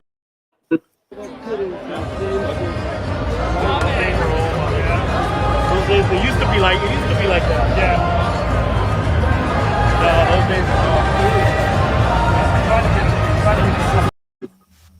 So that would be our own correspondents Cam and Jesse trolling Russell Westbrook at the game. They didn't get kicked out for that? They did not get kicked out for that. Almost. That was late. That was light compared to some things that Russell says is being said about him. We didn't say nothing about his family. You didn't say nothing about his family. We were talking about him. Y'all wasn't close enough. But Russ is saying close to him. Y'all was close, but but Russ is saying that people are saying things about his family, and they're sending him threats and death threats and this, that, and the other, and his child can't go to school because he's being trolled on the Westbrook name and this, that, and the other. But then you have Russ going to press conferences and saying, y'all got bad lives. I have a great life. I have 3 beautiful children, and I'm going home to them, and y'all going home to your life. And then he comes double down and says, hey, you don't know my thoughts. I had no expectations of coming here to LA because you started with a brand new team. And on and on and on and on and on. So the question number 3 is very simple. Is Russell Westbrook a victim or an agitator in his own story? And has he earned the criticism that has been directed towards him? Or is he being pinned like Daniel Jones, Reggie, being blamed for all of it when it's really not all Russell's fault? I'm going to deflect to the Lakers. Jump in there, Jesse. Let's go. For right now. All right, here's how I'm going to start this. To answer your first question, I've said a lot of good things about the Celtics organization and their participation in Black history in the NBA. That said, you don't get kicked out of a Celtics game wearing Celtics gear being a white guy. Just going to say that. Doesn't matter what you say. Doesn't really matter what you say. It's never going to happen. Doesn't matter. But your friend can. Exactly. Exactly. Be an empty seat right next to you. Yeah, but that's just because you were a Laker fan. I think Russ has always wanted the smoke. I think he's always asked for it. I think he's always thought that his production met up to that level, right, of criticism and fame. And I think he's just failing at basketball right now. And I think you're seeing true colors when somebody's down, right? And he's acting, I'm going to go ahead and say it. It's not too soon. Acting like Kyler Murray. I think Russ has wanted this since day one. I think he's wanted to be a number 1 guy in a franchise and win a title his way, or else he would have teamed up with a lot of people a lot sooner. And here you go. He finally gets the chance, right? And he's getting paid more than LeBron James on that basketball court. And I said this to Cam a couple of weeks ago. I said, I don't care what anybody else in this world says, right? If you know LeBron James, he's competitive. He always wants to be the best, right? He's got the same gene that Kobe had somewhere inside of him. Every time he steps on that court, he knows Russell Westbrook's making $36,000 more, and that's okay with him. In what world is that okay with him? And then the performance starts to come, and every single night LeBron goes to bed and says, Westbrook's saying he's making more money than me this year. Like it's never been okay. It's not okay on the court, right? His performance isn't good enough. He's the one that's not willing to sacrifice his game, right? And you see what James Harden did in Brooklyn when he first got there, and you see what he's doing in Philadelphia now. it's a different type of player than what Russell Westbrook is, and this is 100% Russ wanting something that he's not capable of having. Right? He wants the fame. He wants to be the number one guy. He wants the title, and he's not that guy. Right? He's just not. I think this is a two-part story, and I agree with you 100%, Jesse. 100. First part is when you go at somebody's family. At the end of the day, it's just a game. I believe family is off limit. Absolutely. You think about it. We all have kids. We all have. We try to protect them in a sense. But that part is tough. We have people out here that will do that. They take sports to a whole different level. The criticism, on the court is 100%. I agree with Jesse. Right. I'm gonna add my good Cam has been in the car with me today. I'm gonna get him in. I'm gonna ride with him on this as well. Cam said when you play in LA, there's a different expectation. There's a different way of you've been looked at under a microscope. And Russ, this is what you wanted. You wanted to go there, be that one guy, be beside LeBron. I don't know if you felt LeBron was going to be robbing or you was going to be robbing or what. But this is what you can pay $45 million. And if you're not producing and you're making the plays that you're making, you're going to have criticism. And you just got to take it. But here's the thing, Russ. If you're going to be that great player, what do you do with this criticism? Do you cry about it? Or you take this like Kobe and LeBron and Mike and those guys, and they use that as fuel. Yeah.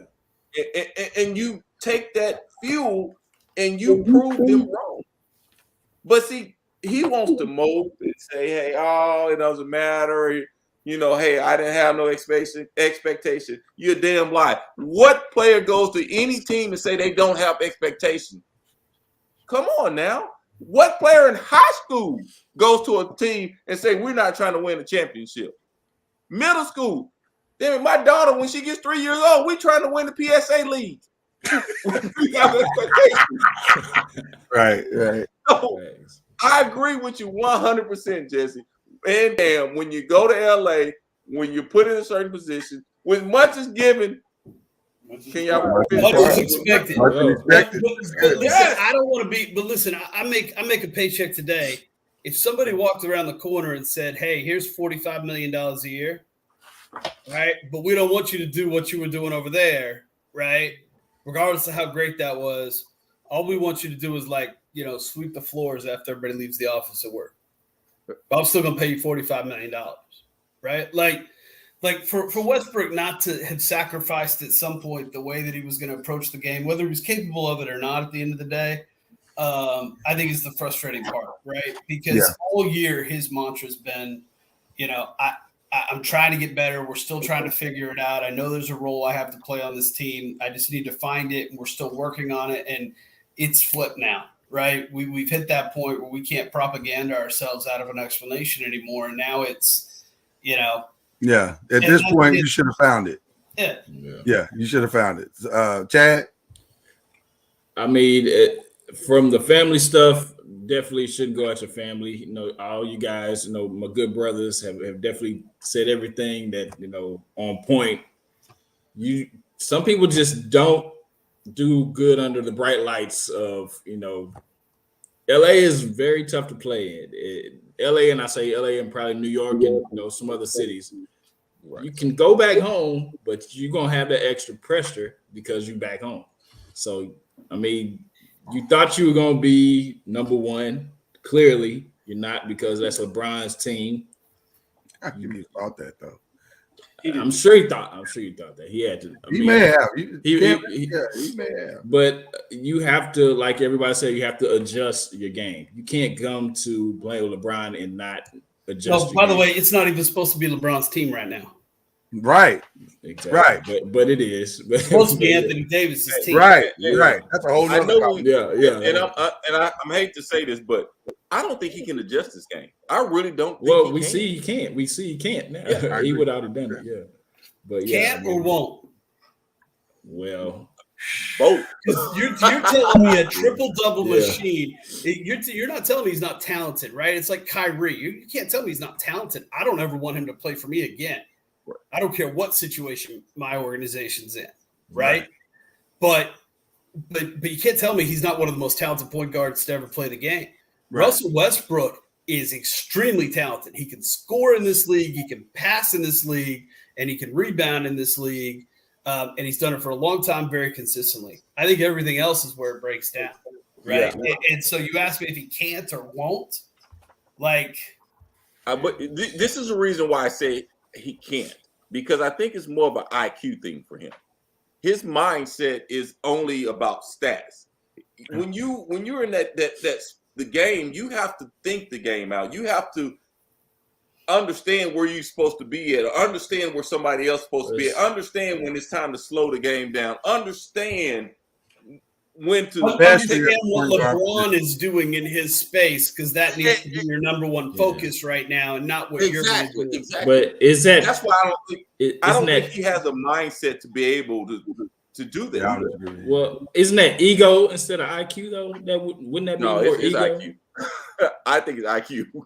It's IQ mixed with ego. It's like your ego won't let you gain the IQ. Gotcha. Like the IQ kills you on the defensive side too. Oh, don't even be started. See, that's what I was going to go into. Jesse, you think about that. Now, I think through his whole career, his athletic ability has covered him up on the defensive end. Yeah. Now that he's getting older, when you get older, you have to be smarter on the defensive end. You have to understand that, well, I can't gamble and get back. When I'm younger, I can gamble and maybe get back in position. Now you gamble at his age, he beat. You know what I'm saying? Or he's not in the right place. Or he's making dumb defensive move and going doubling the ball and leaving his man wide open. That's the type of stuff he's doing at an age. Maybe you could have got away with it when you were in Oklahoma, but you can't do it now. The two Laker fans, Cam, you want to go? You want me to go first? Okay. So I'm going to start here. Joel Embiid, was it last year or year before, was not playing his best basketball, and he was on TNT. And Charles Barkley and Shaq together simultaneously called him out and said, bruh, you can be better than this. What you're doing now is ridiculous. You got to be better. Joel Embiid said, thank you, Mr. Barkley. Thank you, Mr. O'Neal. Took the criticism and has gotten exponentially better every year, despite some of the most challenging circumstances that we've ever seen a basketball player go through. Damn, can they call out Robert Williams and ask him to get a post game real quick? I'll put a phone call in just for you, Jesse. I'll do that for you, bro. I love you. So I say that. Go spend the summer with Elijah Wan, please. Right. I say that to say this. And again, I think we are all in agreement, and none of us would disagree. Family is completely off limits. Death threats. Arrest all those people. Arrest all those people that cross the line. Stop talking for me. Okay, I'm sorry. I'll be quiet. Here's where I have a problem with it. We can't be playing the dozens on the bus, and I get the best of you, and now you got an attitude. Because that's what this feels like. You're going to the press conference, or you're doing stuff on, bro, the other day, 2 days ago, in the layup line, Russell Westbrook bounced the ball to get a dunk and bounce the ball over the backboard. In the layup line. That's how bad it's gotten. You can't even get a dunk uncontested in a layup line. Hold on. I need to Google what's layup line. Well, basketball. I'm just saying, bro, you have contributed. You have made a sizable contribution to the ridiculousness that is your current situation.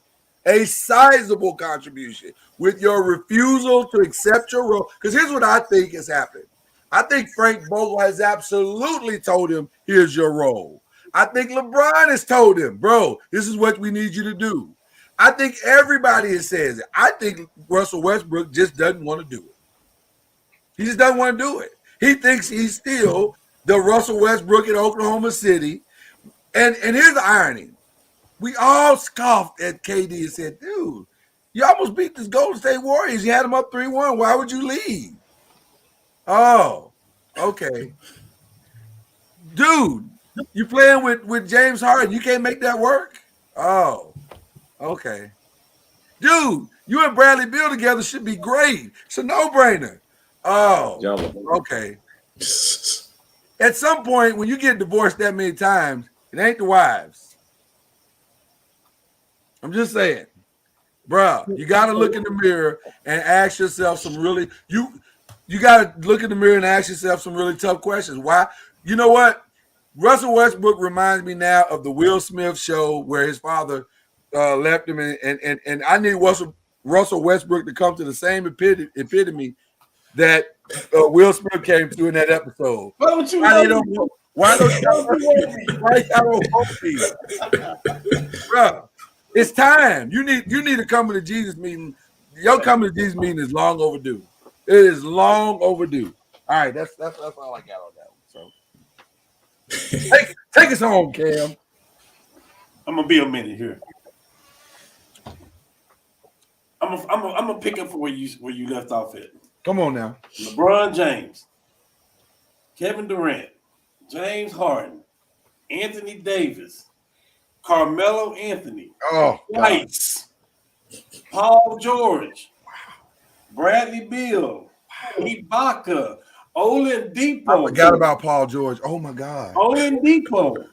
Yeah. Adams. Bruh, you like the last of the Mohicans who've ever had anything like this and can't win. And here's the thing. Every one of these players have had an issue with you. Every last one of these players have had an issue with you. Now, okay, let's be human for a second. Of course, I'm not attacking nobody's family like that. Right. Absolutely not. That's ridiculous. Now, back to Westbrook. He kind of reminds me of the White House a little bit. When Dwight Howard came to the Lakers when Kobe was there, Dwight was a superstar. And Kobe said, hey, man, matter of fact, I got a picture to give y'all, too. I saw somebody posted a picture today of when Kobe dunked all three of those guys in the Barclays Center for the first time. I got Jesse in the background. We was right behind the basket. But in that game, Kobe called out Dwight Howard. He was hurt. He hadn't played yet. He was hurt, and Pau Gasol got hurt in that game, and that's when Dwight Howard started playing. But Kobe made it clear, we need you to rebound and play defense. Dwight was like, dude, I'm a superstar. Like, man, I make points. I come from Orlando. I do this, that, and that. And look, Kobe is a bulldog. Kobe was a bulldog. Like, I don't give a damn about none of that. Bruh, do this so we can win a championship. He couldn't do that. Well, guess what? Years later, he come back. You got a LeBron who's probably a more people person than Kobe is. The basically say, "Hey, man, you was good, man, and you still good." But if we all want to win this chip, if you do this and I do this, they broke it down to him, and Dwight Howard starting against Denver, and he was starting in the finals, and there it is, right? Mm-hmm. I think somebody really needs to take Westbrook because Westbrook used to be good, and when I say used to be good. What I'm saying is the things that he did were good. Let me be real blunt about that. The things that he did were good. I think they were hidden a little bit in Oklahoma City because he had a Harden and he had a Ibaka and he had a Kevin Durant. Yeah. When you got that to cover it up, your little stuff, it all mixes. It mixes good, Yeah. But now you are in LA. You are in line. You are on the biggest stage in basketball. Actually, the way Westbrook play right now, he can go do that in New York and be okay with it, and they will be okay with it. He can go do that in New York, but LA, you can't do that. And you think about this, he doesn't have as many players to cover him up right now as he's had in the past either. Facts. Now I would say this, like Reggie said. Anthony Davis got a big part to play in this too. If AD is healthy, it should be all the offense should be ran through AD if he was healthy. Right now, and I was trying to convince Lloyd of that when we first made the trade. I'm like, yeah, but when LeBron go out, AD and Westbrook would be a great combination with Melo shooting. And I've always felt that way, but they only played LeBron and AD only played 21 games together this year. So they none of them played. There ain't no cohesiveness. And while that's true, I need us all to consider this one simple fact of what you all just said. We're saying that a top 75 player of all time can't figure it out. That's insulting. That's insulting to the game.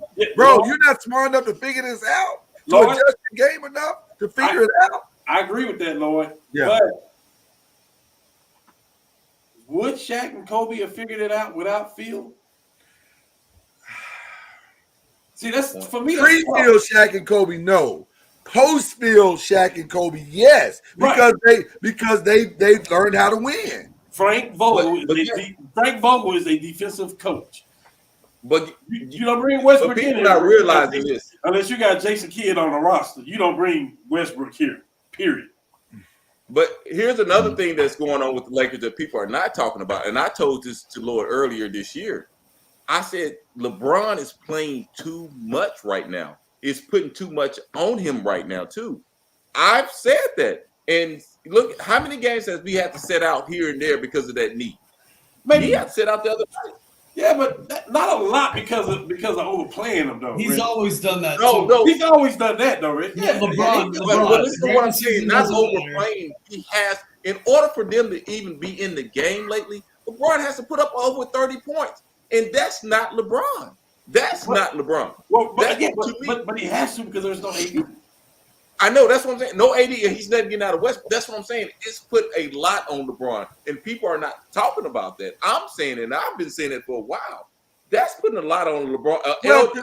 Older LeBron. Yeah. Reggie, to your point, that's why I'm frustrated. That is maybe the number one reason why I am frustrated with Westbrook, because there is no AD. So, bro, now you should be picking up the slack. Them points got to matter, and they got to mean something. And now, especially on the defensive side of the ball, your attention to detail has to be flawless because we can't keep getting beat. Go watch Laker games now. We're getting beat at the point of contact, right at the left wing, the right wing, at the point guard position. Point guards are coming in. Reggie Jackson looked like the second coming the other day. I mean, my God, the man was crip walking in the middle of the game. I mean, you know, my team is one of the worst teams in the league right now. Look at he made Devontae Murray look like a superstar. He made him look like the all-star that he is. And I'm saying, say it again. Yeah. He made him look like the all-star that he was substituted in. Bro, and I'm saying, come on, we come into the games playing 4-on-5. Especially on the defensive side of the ball. You can't win like that. And this is a top 75 player of all time. We haven't seen LeBron put up numbers like this because he has to since his earlier years in Cleveland. I'm not saying he can't. He has to. I'm saying he shouldn't have to. Yeah, he shouldn't have to. Not with a top 75 player of all time. Early years in Cleveland, he did it in the finals twice against Golden State. He down to average a triple double. Well, what I'm saying, the numbers throughout the year. That's what I'm saying.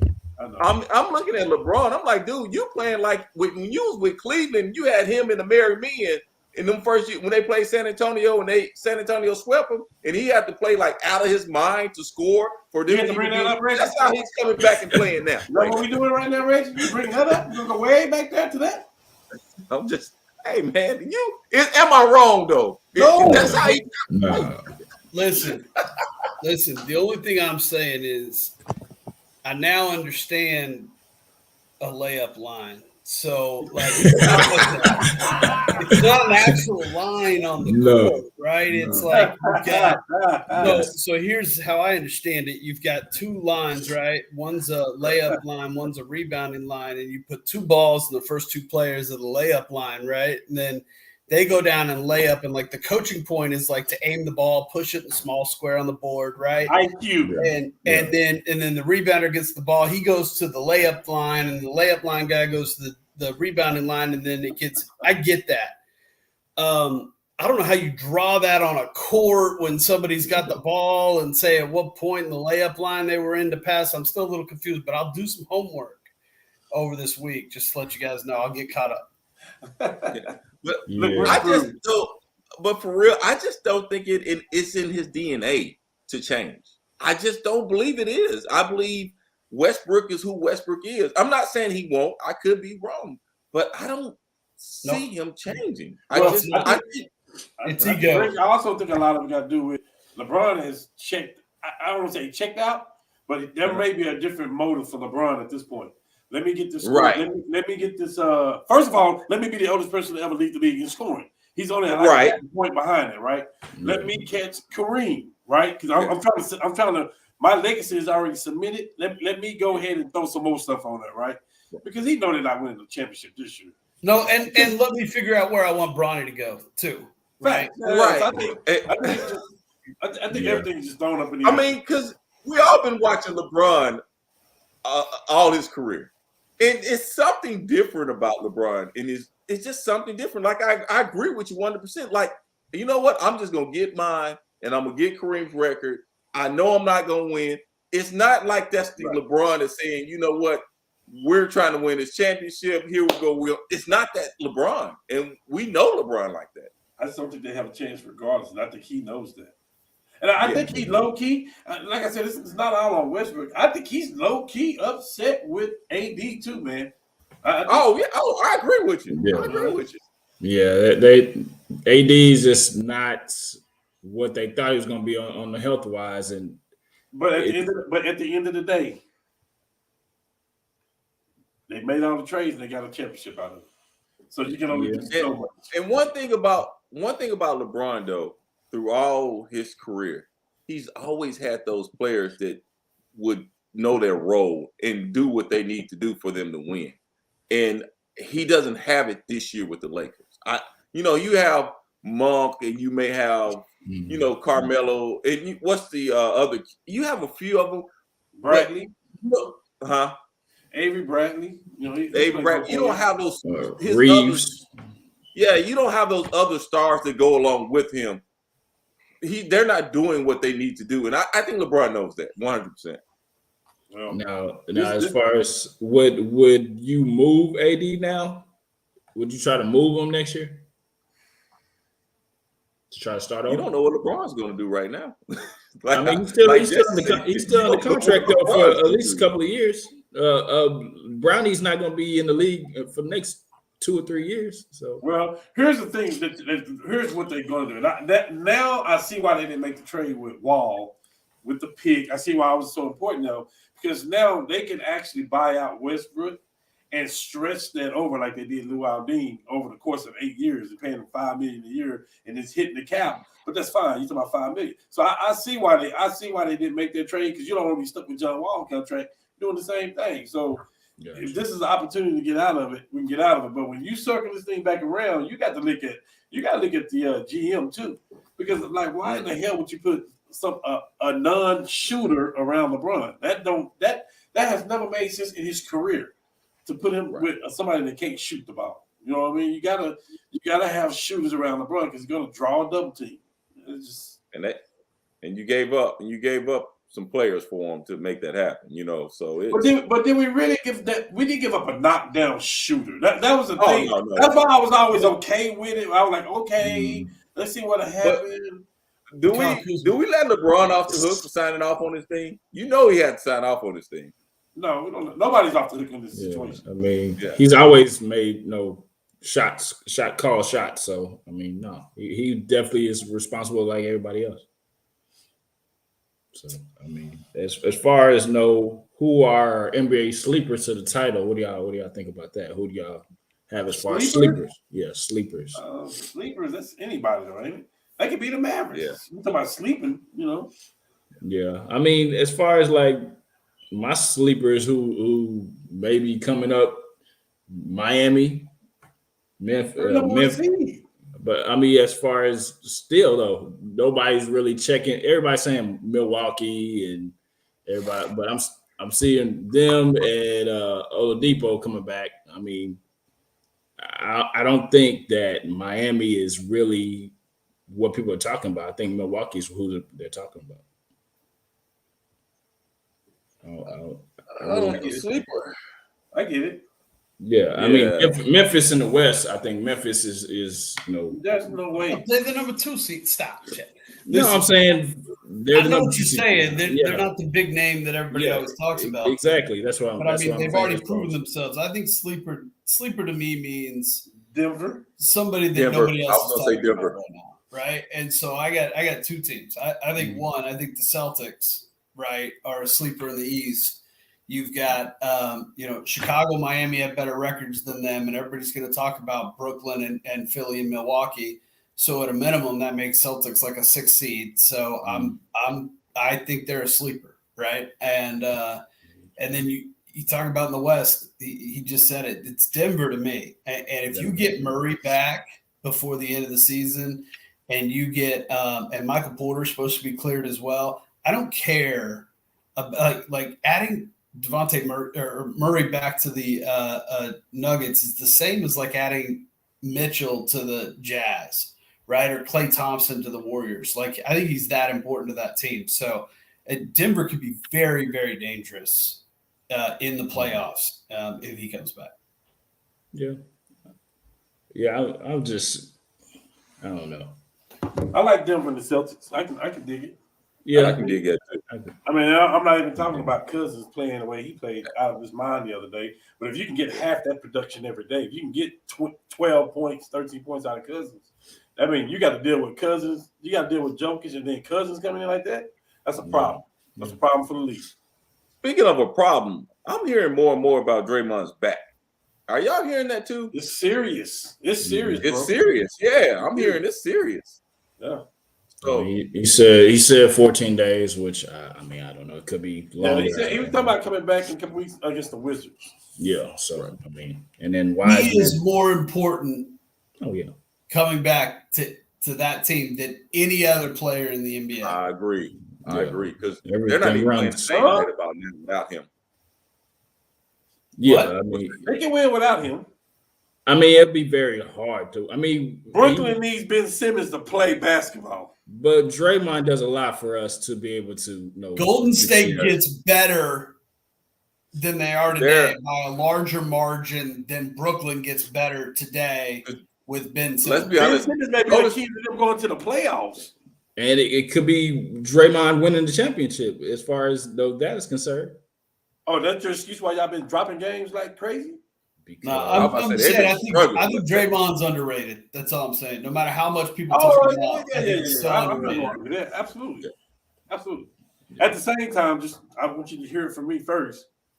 After he got that little spazzle with KD, the next day I'd have been there saying, Draymond, pack your bags, get up out of here. I'm taking KD over Draymond all day. I'm just saying. Yeah. I got a baby Draymond on my team right now. I'm telling you that right now. Excuse me. Who's that? Is that Smart? No, Grant Williams. Grant Williams. Yeah. Man, Careful. No, he's a good player. He's a good player. I like Smart, man. I love Smart, man. I love that kid. For some reason, I always like Smart, man. I just think he's one of those. Y'all have a good group of guys that really can come together and be something special. But what is really? Hold on. What got a coach now?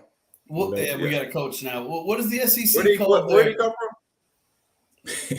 He came from Brooklyn. He came from Brooklyn. 2 years. But before then, what was he at? I don't know. My bad, man. I'm sorry. Hey, he can coach defense though. That's for damn sure. Yeah. Oh yeah. That's definitely what they're gonna need in the playoffs, man. Yeah. I heard he got outsourced for a woman. I'm not. What? He's all about equality. He's a good job creator. Here goes somebody I don't get. And I was looking at some numbers earlier. I know we finna end this up. I was looking at some numbers. First of all, I can't even hold a conversation with a Jordan fan when you're talking about the Lakers or LeBron. They hate LeBron because he's threatened just about every record that Jordan has. So it's always a fight right there. But when you talk about AD, and like you just said, Reggie, what y'all do? Do y'all get AD out of there? Do what AD this and AD that? You know, KD has pretty much missed more games than AD has in the last 5, 6, 7 years. When you think about it, I'm sorry. Who has? You said KD. What did you say? KD has missed just as many games as AD has, which has cost his team. If KD is playing, Golden State wins against Toronto. And if you look back at the course from 21 back, he has missed just as many games as Anthony Davis. And their teams are in the same kind of position that they're in right now. So why don't we ever talk about Brooklyn? Why don't we ever give them the harsh and the nastiness that we give the Lakers every single day? We cut the tube on. They're talking about the Lakers. They in this seed. This is a bad season. This is such a disappointment. Okay? Brooklyn got more firepower than we got that are healthy. And they're in the same situation. So why do we always look at the Lakers and do that? Why? I'm curious. You talk about it all the time. No. All the time. Take me out of the equation. Because what I don't do is tell you, I don't come around and say we're going to win the championship. Listen, I'm just saying, talking about Lakers. Lakers is all the Lakers and Celtics and the Knicks. Some of these teams are the teams that everybody always talks about because of their history, of winning, the history of the players. Yeah. Listen,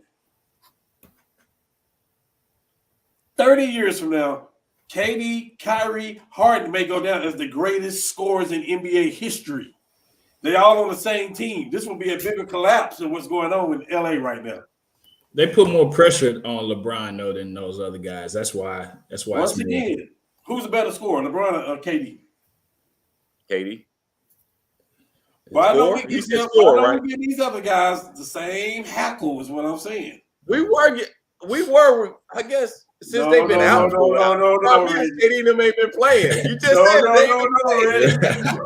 I don't know, because hey, you gotta talk to Lloyd. Put him on, and Lloyd and I'm just saying. Listen, when you think about it, because LeBron's supposed to be the face of the league, so he gets all the criticism. Why is he supposed to be the face of the league now? In year 19, that's where he is. I mean, he's been there for a minute. He's been there for a minute, hasn't he? Chad, listen to what you just said. He's supposed to be the face of the league. You got Giannis playing the way he plays. You got Morant. He's supposed to be the face of the league, Chad? No. He's still not the face of the league. Chad, no, he's not the face of the league, Chad. Come on, man, stop. He's the Tiger Woods of the league. Exactly. Out. Done. He's not the face of the league. You got Steph Curry. You got Morant. You got KD. You got the Greek Freak. I must say, I don't know if that torch has been passed after one. If you switch LeBron with Brooklyn, Brooklyn be way better than where they at right now. Well, you got some cohesiveness over there with him and Kyrie. They should be. Yeah, and he knows how to put those guys together. That's one thing about LeBron. Absolutely. He's when LeBron says, you know what, I don't need to score 30 tonight. I can score 20 and give you 10. You know, 20 and 15. You know what I'm saying? That's the type of player LeBron is. He's a sacrifice. He knows what the team needs to win. Some players like KD, I don't think he's that type of dude. His man, like LeBron says, you know what? I need to hold Giannis. I mean, he can't do it. I mean, year 19 is too different, but I'm going to hold Giannis. KD is not going to sit up there and say, I'm going to guard Giannis. He's not that, he's not that type of cat like that. Yeah. So you ask me if I'm going to play with, I'm playing with LeBron all day. That's just me. That's my opinion. I'm just curious to know why Brooklyn ain't getting the same hackle that we are. They in the same kind of boat that we in, and their players have been more healthy than ours have. They in the same. Well, some players don't. For Brooklyn, some players don't play home games. You know how that works. I think they giving Kyrie. I think they're giving Kevin a pass because Kyrie hasn't been there. We've been giving Kevin a pass though. Yeah, we have. Yeah. I didn't think this was going to work. I didn't think it was going to work in Brooklyn anyway. That was my opinion when they first put this thing together because I just didn't. Yeah, I didn't think it was going to work. That was just my opinion. As soon as Kyrie got there, I knew. What's the next question? Next question on the docket, man, is the top 4 seeds in the NCAA championship.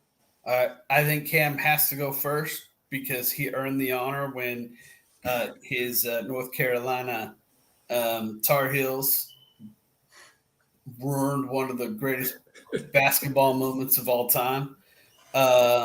So, congratulations on the win. Thanks for being that guy, that team. But anyway, what do you think, Cam? I think Baylor. I think Gonzaga. I think Kansas.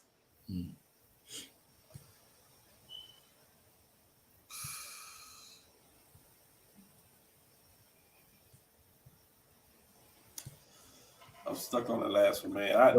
Go West, young man. It would Arizona. It would be grievous. It would be grievous for me to put another Big 12 team in there. But Texas Tech is playing just as good as Kansas and Baylor. I mean, you got those three teams beating up on each other.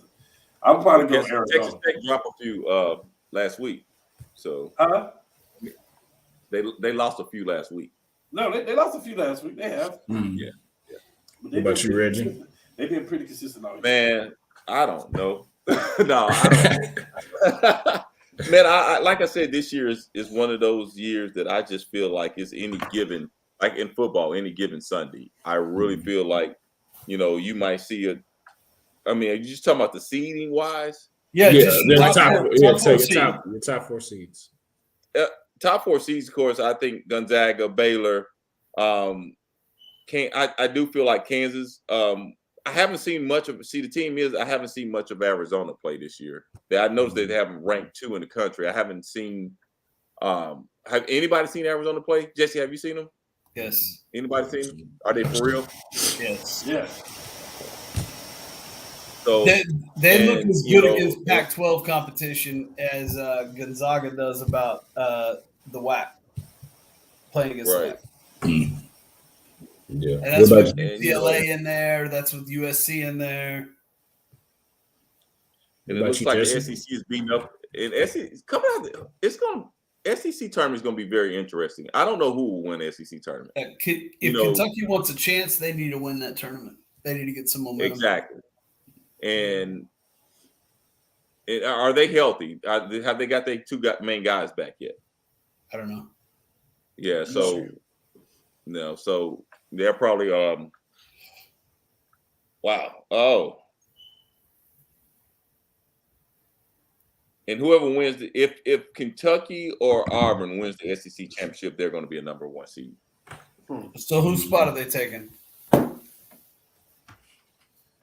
Baylor? If Kansas wins the Big 12? If Kansas loses the Big 12. It really depends on if Baylor can win it as well also. Because that's another conference that's going to be in a dogfight. You got Baylor and Texas Tech, and you got, you never know what's going to get out of Texas. Yeah, I just think Kentucky and Auburn are 2 seeds at the end of the day, no matter what happens in the SEC. Who was that? Kentucky and Auburn. I think they're 2 seeds, no matter what happens in the SEC tournament. Mm-hmm. I think Cam nailed the 4 that it'll actually be. Right, I don't see anything happening in the next 5 days that's going to change that. For me, that being said, I think I'm again. You asked me to pick. Maybe they're a sleeper. Maybe they're not. But I think they're going to sneaky get into a good bracket and be like a 3, 4, 5 seed is Houston.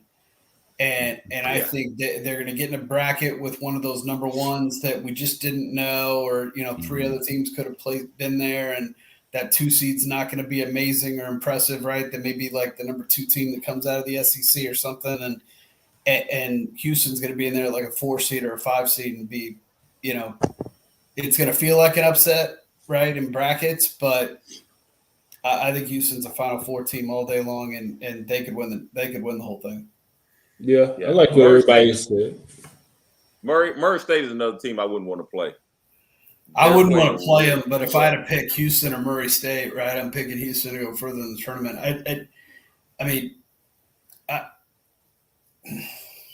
Yeah, I See, mean, here's the only problem is if one of those smaller team match up with like a UNC and UNC is starting to find their rhythm, like you said, it really depends on where they land. If you land in one of those brackets with an Arkansas or UNC or someone like that, or Texas Tech, who won't be a 1 or 2, that can make some little issues. So I don't know, man. I don't know. I believe this is what we're going to be doing with our brackets, probably in the second or third round. Yeah. I'm just saying, if I pick Houston to go all the way, I don't be surprised.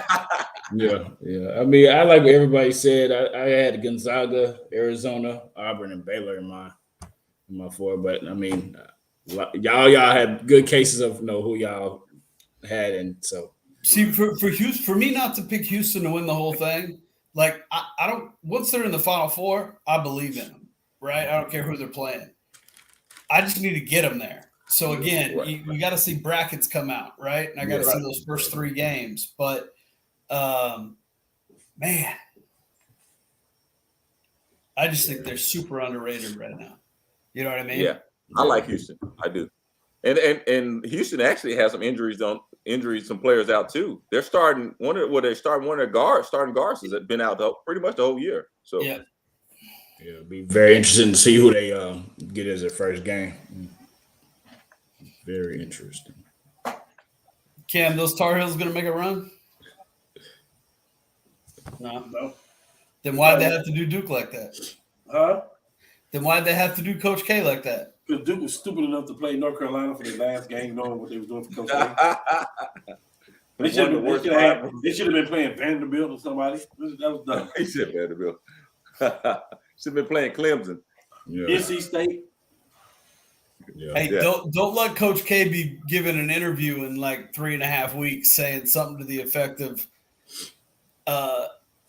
when we lost to North Carolina, I really had to turn up the coaching. And that's what really fueled me to, my final championship on the way up. Well, you know my attitude about it. I think he's going to be with the Knicks. Like, I think he's going to be the Knicks GM or something. Cool. Well, shoot, that's all the topics we have for the night, man. So we're gonna go on to the final thoughts, man. Do y'all have some final thoughts, shout outs y'all want to give? Man, I gotta give a shout out to my the McKinney High. They heading to the Final Four this weekend in San Antonio. You going? So yeah, I'm gonna head out. I'm gonna head out on Friday morning. Head on out there. So I'm gonna go check them out. With you out there. Oh, let me know. I'll be out there. They Duncanville is playing at 8:30. Duncanville is playing. I forgot the team out of Houston, and McKinney's playing at 7 against Austin Westlake. So that's the Final Four in the 6A there. Oh wow, cool. Cam, Jesse. No. I may try to go out there and catch some high school basketball this weekend if I can. April 1st is coming right around the corner, pro day for nephew. So we're praying, and he's getting better out there. He's doing his thing. He's looking as physically and healthy as he is. He's looking even that much more. So what's up, man? Gotta figure it out for him, man. Yes, very much so. April 1st, right? Yeah. Did we figure out if it's gonna be televised or not? I don't know. The pro days normally not. I mean, I can figure out there. Yeah, I may even go. I'm not even sure about it. Yeah, I was asking where you're gonna go out there. Yeah. Cool. Jesse. I should be shouting out Jason Tatum for being 24 and already tying Boston Celtics all-time record for most 50-point games by a player in their career. Right, Larry Bird at 4, yeah. Except Tatum's only 24, but I should be shouting him out for being for putting up 44 points tonight, right, in another win against Charlotte. But I'm going to switch gears a little bit. I'm even going to switch sports, and instead I'm going to call it the Indianapolis Colts. I mean, listen, you're going to do you And nobody's going to do you better than you're going to do you. And you're going to be committed to doing you until you die from it. Because there is such a history of the Colts just not giving a damn. And you know what I mean? It is going to be their way. And the way you guys trade picks, like what you pay to get something, what you trade to get rid of it the next year and still staying on top and getting Peyton Manning to Andrew Luck to, my goodness, Reggie Wayne and T.Y., just a history of success. And I don't know how it happens because it feels like the entire thing's in the middle of a drying cycle, right? Where it's just like going around and around and there's like 3 quarters you forgot to take out and maybe a shoe in there and it's banging all over the place. And then boom, another playoff team. So shout out to the Indianapolis Colts for every single time feeling like they're mortgaged their future and figuring out a way to come out on the other side. They're going to end up getting Jimmy G or Deshaun Watson or something stupid at the end of the day. And everybody's going to be like, I don't understand. We're like, yeah, well, we didn't understand the Marlins and how they won 3 World Series. So, here we are. Yeah, cool. Yeah, my shout outs, man. I just want to give a shout out to Deion Sanders, man. I watched that Deion Sanders episode. I was, surprised that he had his toes amputated, man. That's, we saw, I guess, all that, time away. We saw what actually was going on. So that was really crazy, man. That one of the best football players got his feet amputated. So, shouts out to him, prayers out to him, man. And, this is a good one, fellas. It was a good one, fellas, man. I appreciate y'all. Appreciate the fans for watching. So, till next time. Peace. That's Jesse. We got Cam, Reggie, and Lloyd. Well, we'll see you guys next week. Peace.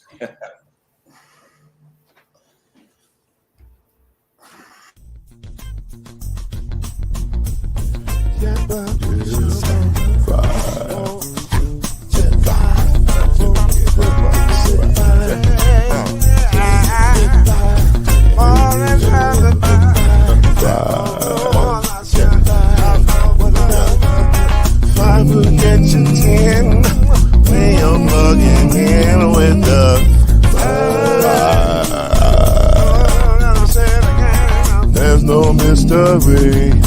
Let's make history with the five.